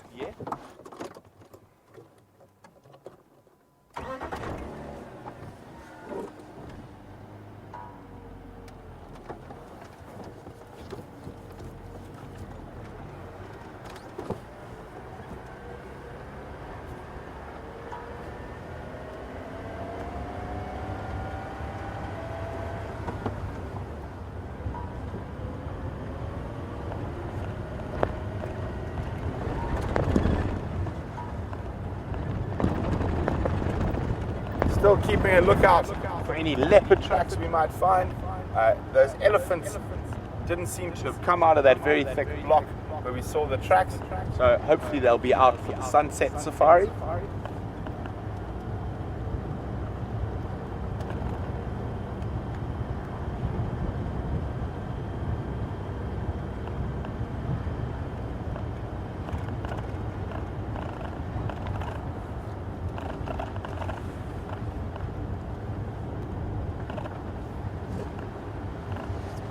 So, obviously I've been in the bush for quite a long time, and Jenna, who is new to asking questions, well, welcome Jenna, and we really do appreciate the fact that you are starting to ask questions. Jenna would like to know, why did I become a safari guide, how did I become a safari guide, and how long have I been a safari guide for? Well, Jenna, I pretty much grew up my majority of my life in the bush. There's pretty much probably nothing else I was meant to do in life than be in the bush and look for animals. My family was one of the founding members of a very large safari company called And Beyond now. It used to be called CC Africa, and specifically a certain part called Pinda Private Game Reserve. And we actually lived on Pinda Private Game Reserve as a child, so I was very lucky. I was there for the first introduction of lion into that part of Zululand. Oh, hello Piggles. Good spot, Jean-Andre. Is that female warthog with two little youngsters. Strangely enough, there, off they go.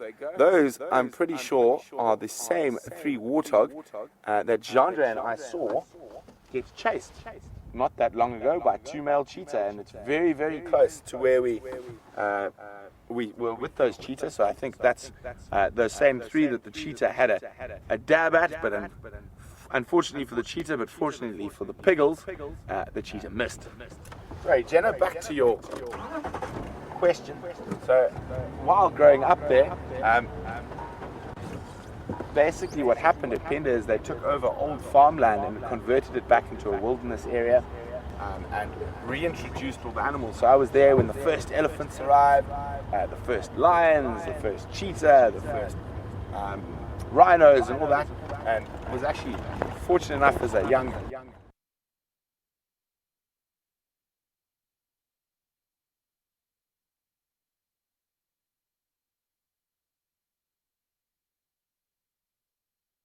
Rumble bumps. Just try and avoid rumble bumps. I was that's trying to go off them there.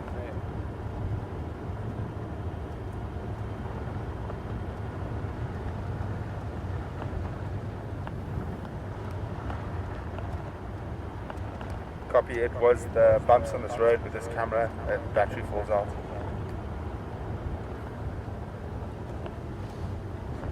Sorry about that, guys. We lost a bit of signal there, really do apologize.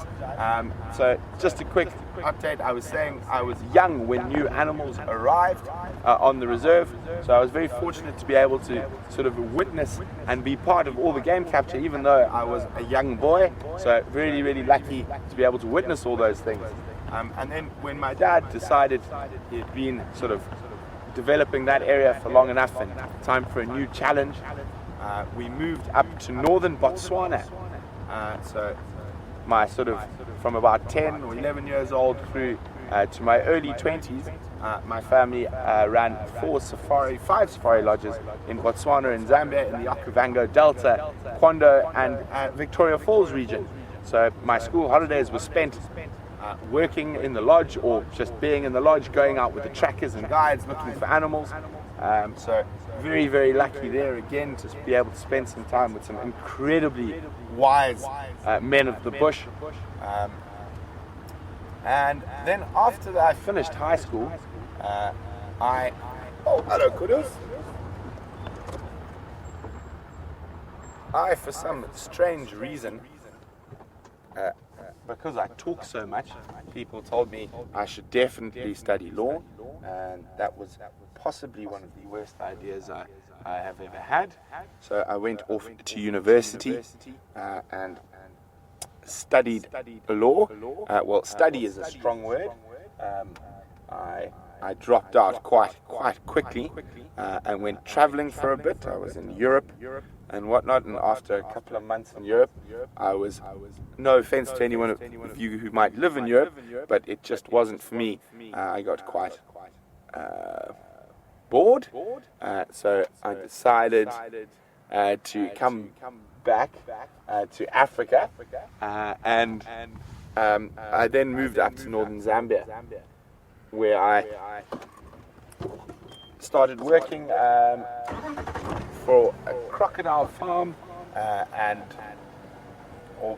running the farms, the game farms around the crocodile farm, and islands in Lake Kariba, and then I went and started working for my father again, but this time on a more permanent basis, and that was doing almost everything. Sorry guys, there's a vehicle behind us, so we just need to move along and let them get past us. So that was from everything. My first job with my dad was as a baboon minder. And for those of you not sure what a baboon minder is, obviously sometimes monkeys and baboons can be quite a problem in safari lodges, and they break into the kitchens and whatnot.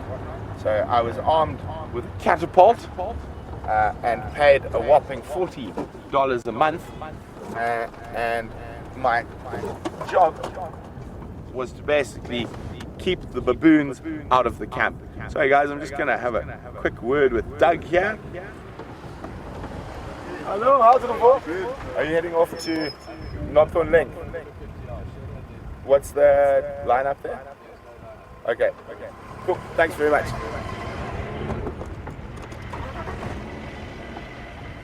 So it looks like Doug and I have the same plan. Let him shoot on ahead, and we will follow suit slowly, and I'll finish telling you guys the story. So after moving up from baboon minder, I actually worked as a tracker, and there's quite an interesting photograph. Maybe I'll post it on Instagram and Facebook for you guys to see, by an incredible photographer by the name of Christophe Couture, a very good friend of my dad's, a French guy, but he used to take photographic safaris with guests there. And northern Botswana and the Kondo concession was the only place in Africa, as far as I know, where you had a local black Botswanan guide and a white English-born tracker. So I worked as a tracker for quite a while before moving up the ranks.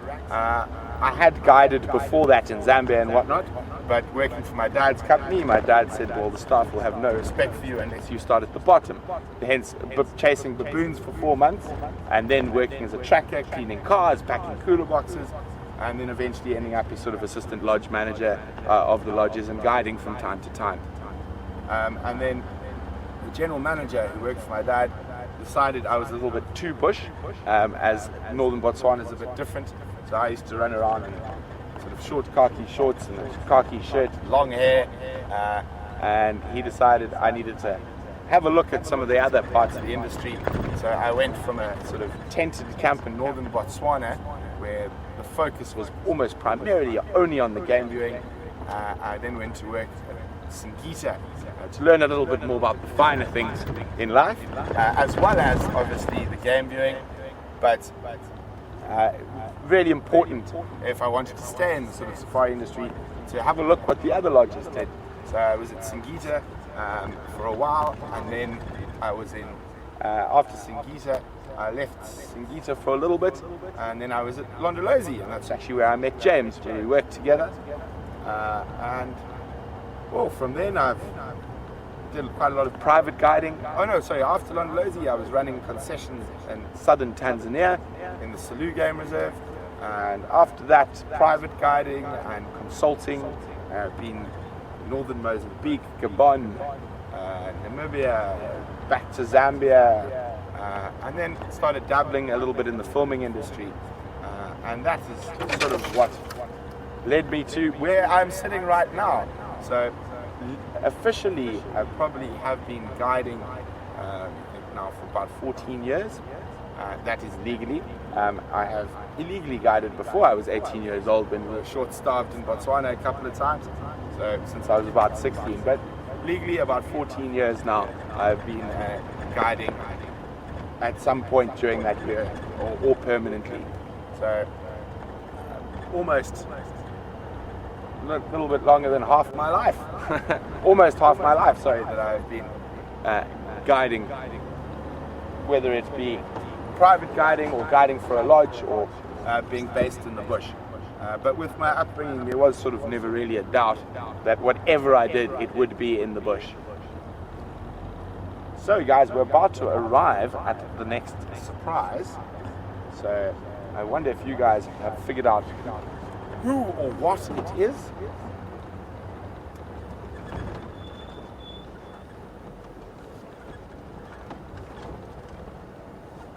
So I'm just going to be on the radio for a second or two just to establish exactly where it is.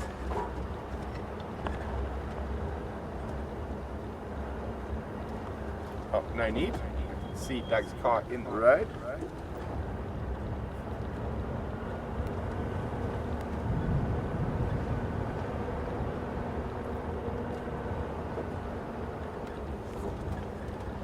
Okay, so those who were on the sunset safari yesterday would have spent some time with me and Brian as we followed Shadow and Sindile. Now we're just coming to have a double check up on what happened. Probably not too much of that Dyker carcass left from yesterday, but we will come have a look now. And it looks like they have hoisted it up into the tree. That's good news. It doesn't look like they are. Oh no, there is a leopard in the tree with the carcass. I'll let you know which leopard it is. I think it looks like young Sindile. We're just going to move around, or is it Shadow? It looks like possibly. Oh, let's get closer before we start jumping to conclusions.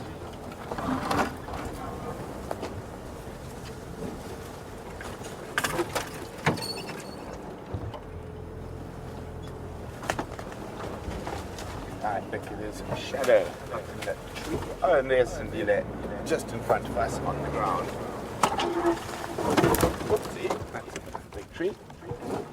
Okay, well, we've come back now to Shadow and Sindile. We're going to show you now. Shadow's up in the tree in a quintessential leopard pose in a nice big marula. And the Dyker, not much left, but is up in the tree as well.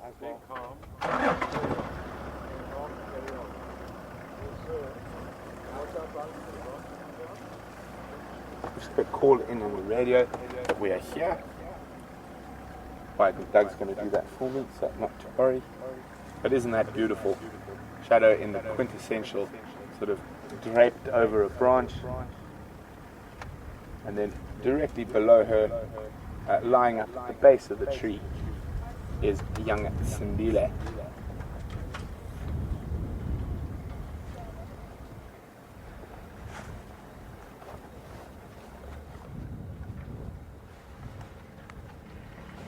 So there's Sindile lying up at the base, and Shadow high up in that marula tree.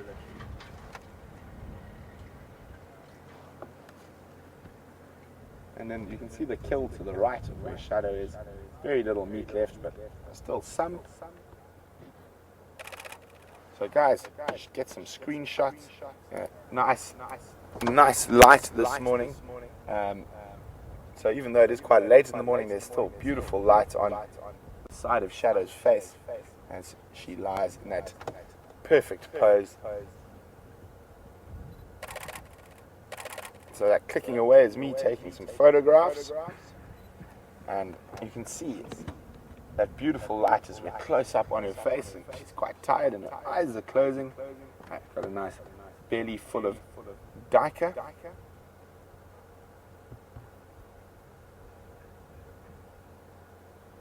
So from where we were yesterday, it's probably about 60 meters that they've moved this carcass and put it up in the tree. Even though there are some bigger trees close by, this is probably the one that's got the most comfortable spot for Shadow to lie in while the carcass is in the tree. But as it gets warmer, unless she's feeding, I'm quite sure she'll come down to lie on the ground, as at this time of the year, these marula trees offer very, very little shelter from the sun. There are some nice new little green shoots coming out on the marula tree, but obviously not nearly enough to provide nice shade for her. But still quite cool this morning, so she's quite content up in that tree.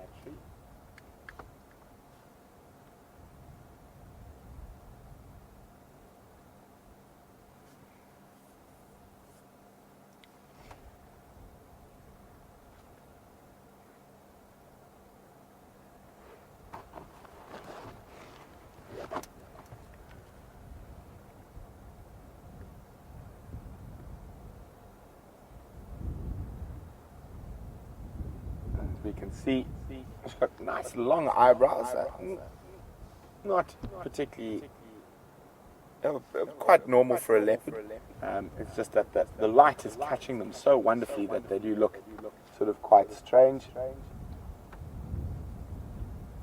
And this is, strangely enough, the first time I've ever seen Shadow hoist.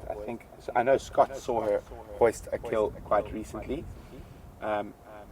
So interesting, maybe she is learning from the amount of hyena pressure she's facing, that it is better to hoist her kills and keep them away from the other predators.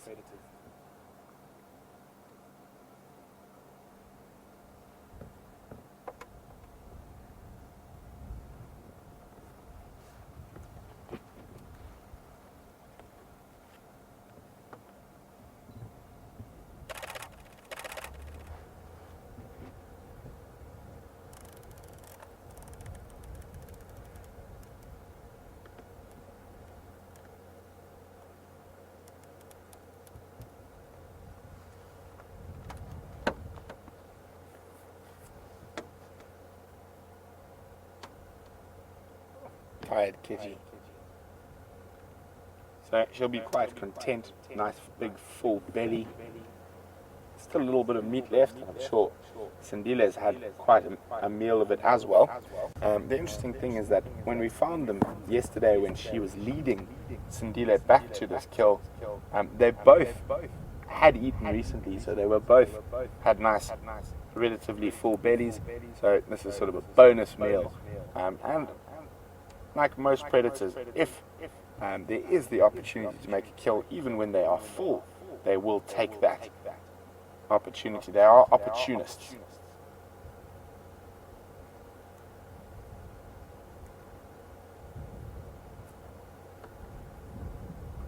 But really wonderful to be able to catch up with these two after spending the majority of yesterday's sunset safari with Shadow and Sindile.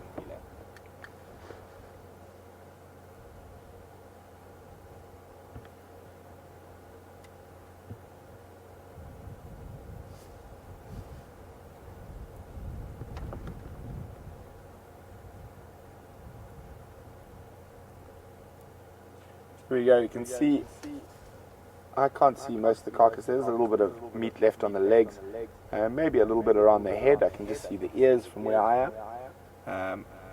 And we noticed yesterday, we watched Sindile pluck quite a lot of fur. It's going to be very difficult to see how much he plucked now with a carcass like that. But he would have only plucked really the areas that he was interested in opening first. And probably around the shoulders a bit and the neck where there is quite a lot of meat. And what they will often do is then now feed from where they've opened. They will feed, and slowly as they feed they might pluck more if necessary.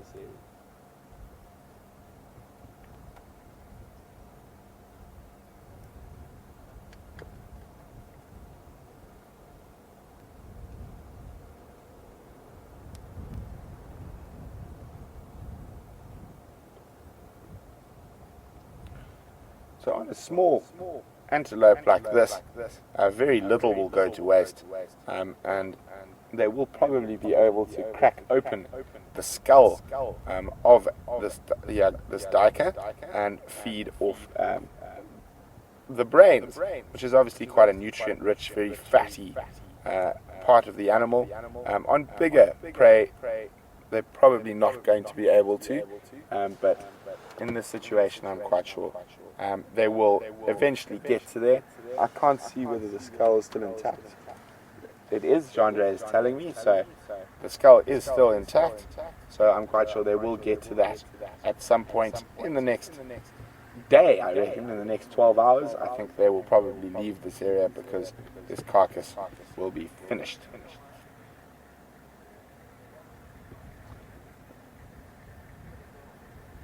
And there we go, you can see that the skull's still there.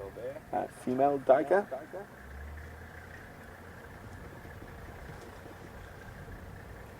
So, dragged a little bit further from where we had it yesterday, when it was still on the ground, while young Sindile was opening the stomach and feeding off some of those nutrient-rich internal organs.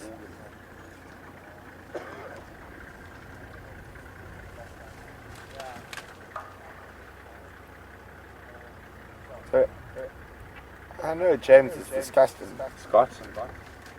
I know myself, but why we often find leopards prefer to sleep on the ground. You can see shadow moving around there. It is quite uncomfortable to sleep on a tree branch like that, even though it looks, you can see how full her belly is and how it's sort of weighing up, and she's trying to get into a comfortable position.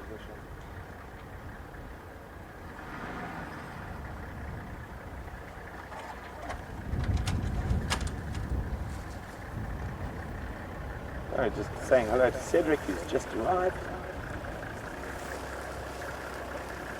Hi there. Yep, keep going.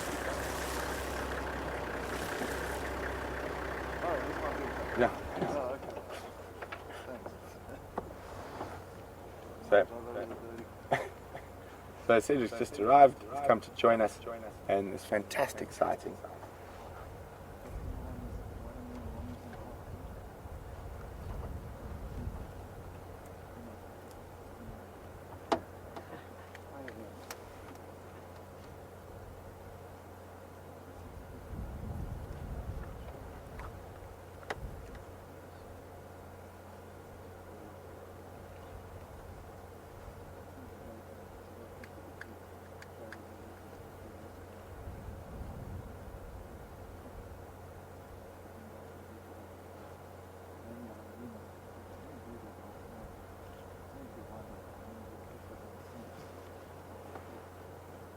Although it seems like Shadow has now found the spot, and she looks a lot more comfortable than she was a little bit there.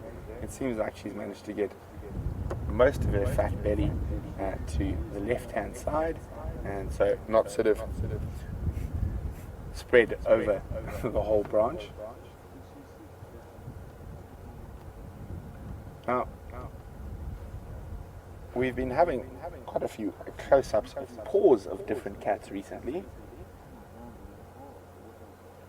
So we've had a good look at cheetah claws and paws, and we can see how the claws of the cheetah doesn't fully retract like lion and leopard. And then last night we had a really good look at those lion paws, and now we've got a leopard paw.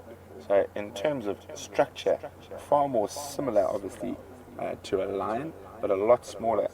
The claws on the leopard is probably a lot sharper than on that of a lion, and obviously from climbing up trees all the time, and they will tend to look after their claws quite a lot, so they will clean them, and you'll see them scratching up against trees. All sort of good, healthy maintenance on a very important facet of a leopard's anatomy. And obviously, if we now go through those 3 cats, how incredible is that? We've had 3 of the big cats in the last 3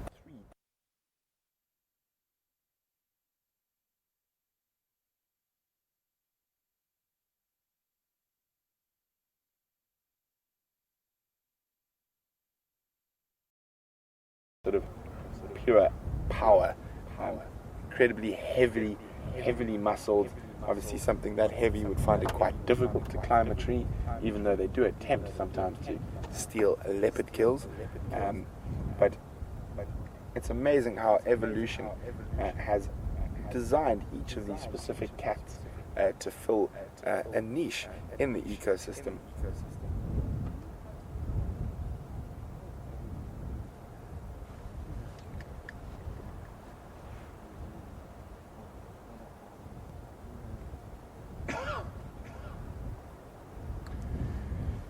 So we see a shadow lying up high, and Jody from New Mexico is wondering, can Sindile climb that high? Jody most definitely, and higher. He's probably been able to climb well beyond that since he was about just over 3 months old. Yesterday on the Sunset Safari we saw him jump for joy into actually quite a difficult tree to climb, a small terminalia or silver clusterleaf, and that would have been far more difficult to climb than this nice big marula tree that a shadow is lying up in at the moment. And you'll probably find he has been up there feeding. He probably just couldn't find a spot comfortable enough to lie, so he's chosen to come down and sleep off his part of the meal on the ground.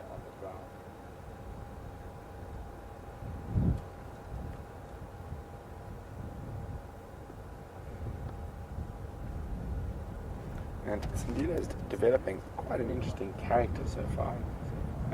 Quite a playful young male leopard, and he has given us on Safari Live such wonderful hours of entertainment. I can remember watching him chase little tiny cisticulars from tree to tree. We've seen him try grab Franklin, we've seen him try grab dwarf mongoose, so he is proving to be a really entertaining young male leopard that I look forward to continue following his development.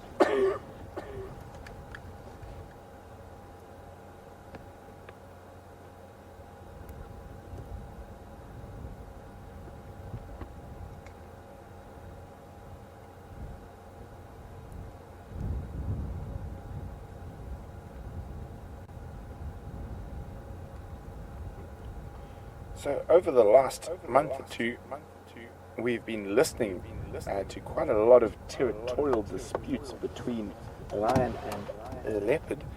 We had Imvula and Tingana calling incessantly at each other while after live drives, but on Juma, and we followed up on those tracks. And then recently, Scott was with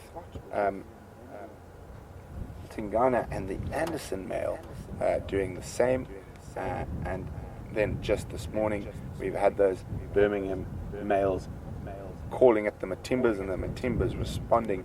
So Dr. Devi is wondering, with all this vocalization, how does it affect the other species or other animals of the same species in the area while the males are going at it, so to speak? Well, Dr. Debbie, I think this morning will be very interesting to find out whether the Styx Pride actually stayed in that position on the buffalo, even though the Birminghams were approaching, or did they run off until the Matimbas sort of saw the Birminghams off? And that'll be impossible to say till I can find out after drive today. But I think in that case, the Styx girls might have moved off that buffalo carcass with the 3 cubs to try keep them safe and try avoid any confrontation with the Birminghams. And that obviously they would have picked up from the audio of those males coming in. And we've actually been speculating quite a lot with Shadow. She had 2 kills. One she took Sindile to, and one she didn't. She ate it by herself. And that was very close to where the Anderson male was. So was she feeding off that kill and not taking young Sindile there to possibly protect him from the Anderson male, who would definitely try to kill young Sindile? So very interesting at the moment with what's going on. And we have tended to find Shadow quite a lot further south, further north into what has been more traditionally Karula's home range. as the Anderson male has pushed in. Now, as a female leopard, a new male pushing into the area is not the end of the world unless you still have a dependent. And young Sindile is probably just about around a year now, so still very much dependent on his mother, and probably will be for another year to a year and a half in some occasions. So she will be obviously trying to avoid all areas of the Anderson that the Anderson male is moving into, because he will definitely take offense to young Sindile, and doing so trying to get her to come into estrus and mate, and her next set of cubs will be sired by him.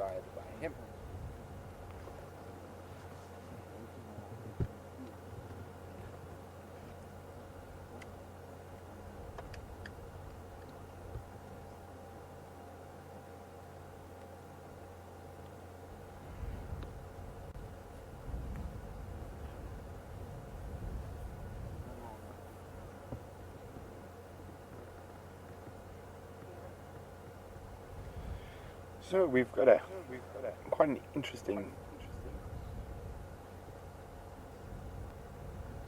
Well, just checking what she's looking at quickly.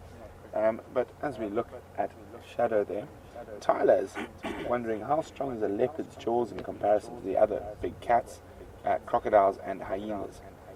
Well, I would say out of the big cats that we get here, they are number 2. Lions obviously have by far the strongest jaws, followed by leopard, then cheetah being at the bottom. In terms, if we add crocodiles and hyenas to them, both crocodile or hyena will even be stronger than a lion, and so will a crocodile. So in terms of all of that, leopard will be second last. So in terms of the cats, it's right in the middle, but hyena being number 1, crocodile 2, lion 3, leopard 4, cheetah 5.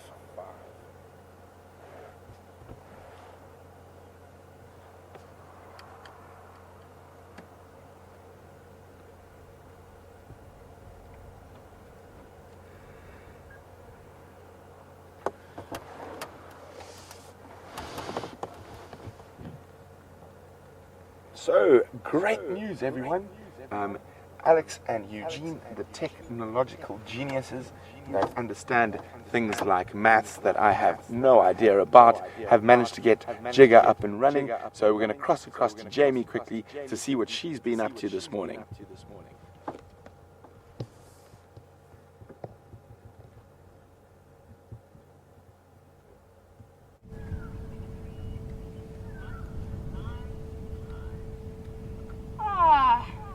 Fantastic way to spend a morning that didn't go entirely according to plan. So guys, I haven't just been sitting down while Brent's been doing all the hard work. We did rush out this morning with fantastic plans of what it was we were going to do. Brent was going to go and follow one line call, I was going to go and follow the other, and we were going to race across to the Matimbas so that we could have both cameras on both sides. Best laid plans of mice and men. Unfortunately, Jigger was having some serious signal issues, so Brian and I spent a lot of time racing backwards and forwards between different places trying to get it all sorted. And then when we were finally up and running, we went racing back to where the Matimbas had been seen crossing north across Juma's boundary, and they went south again. So we sat for a while at the corner looking at their tracks crossing, and then we moved on and we went to go and see what else we could see. Heard about the update of Shadow and Sindile. But what an absolutely exciting morning that you guys have had. I am very jealous. We were going to be part of that whole business, but unfortunately that was just not to be. But some very, very exciting times lie ahead for all of us in this area. The Birmingham Boys really starting to push their luck, and I don't know exactly what's going to happen. The Matimba's still showing a bit of spunk. They're still showing their dominance and pushing them back away from that buffalo kill. And the Nkuhuma's dashing off to the east away from all of the action. It's going to be a very interesting time ahead, and not just for the lions but for all of the animals in this area.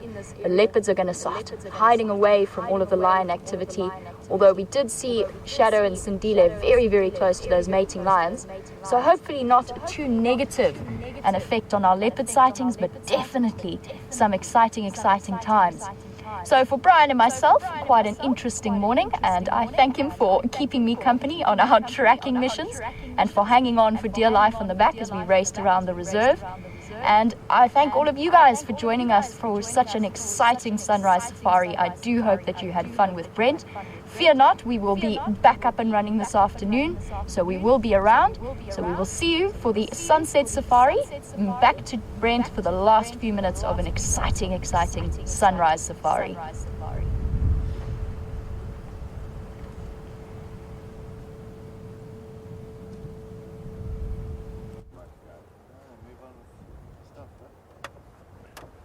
Welcome back, everyone. That's fantastic that the other vehicle's up and running, so we should have 2 vehicles up for the sunset safari, and that's really good news because we do have such fantastic sightings going on at the moment. We've got the 5 Birmingham Males, we've got Shadow and Sindile, so definitely much better to have 2 vehicles than one, and we do apologize for the difficulties, but thankfully it is up and running again.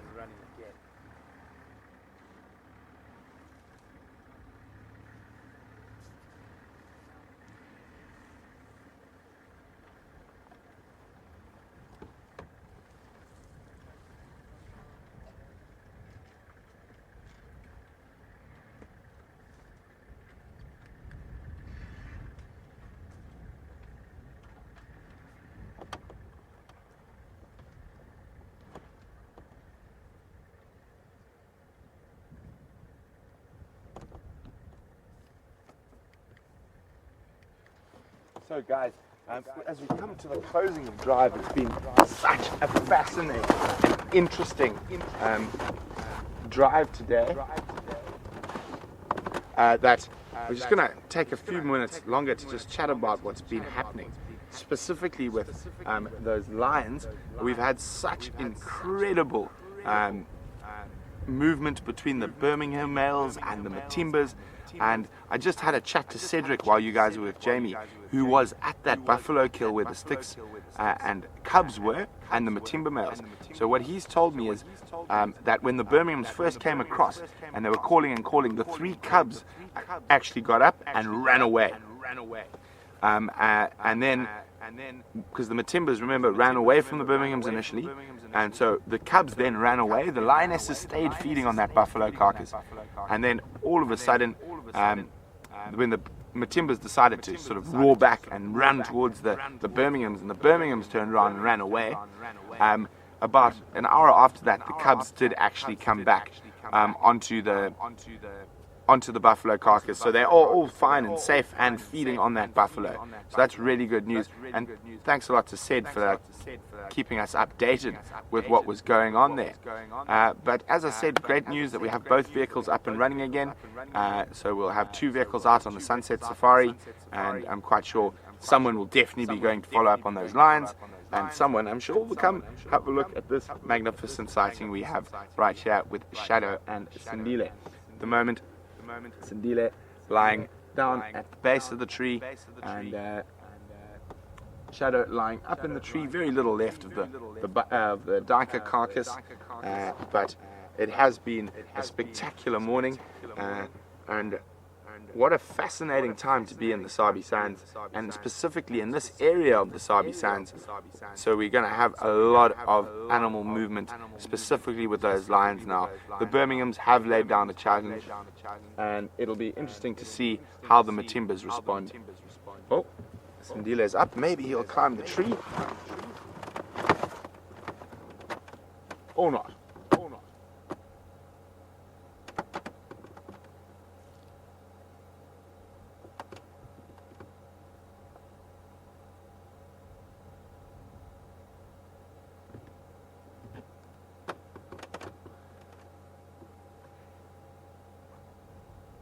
So guys, we're going to leave you with views of Shadow for the last couple of seconds of drive. Thanks very much for joining us. It's been exciting.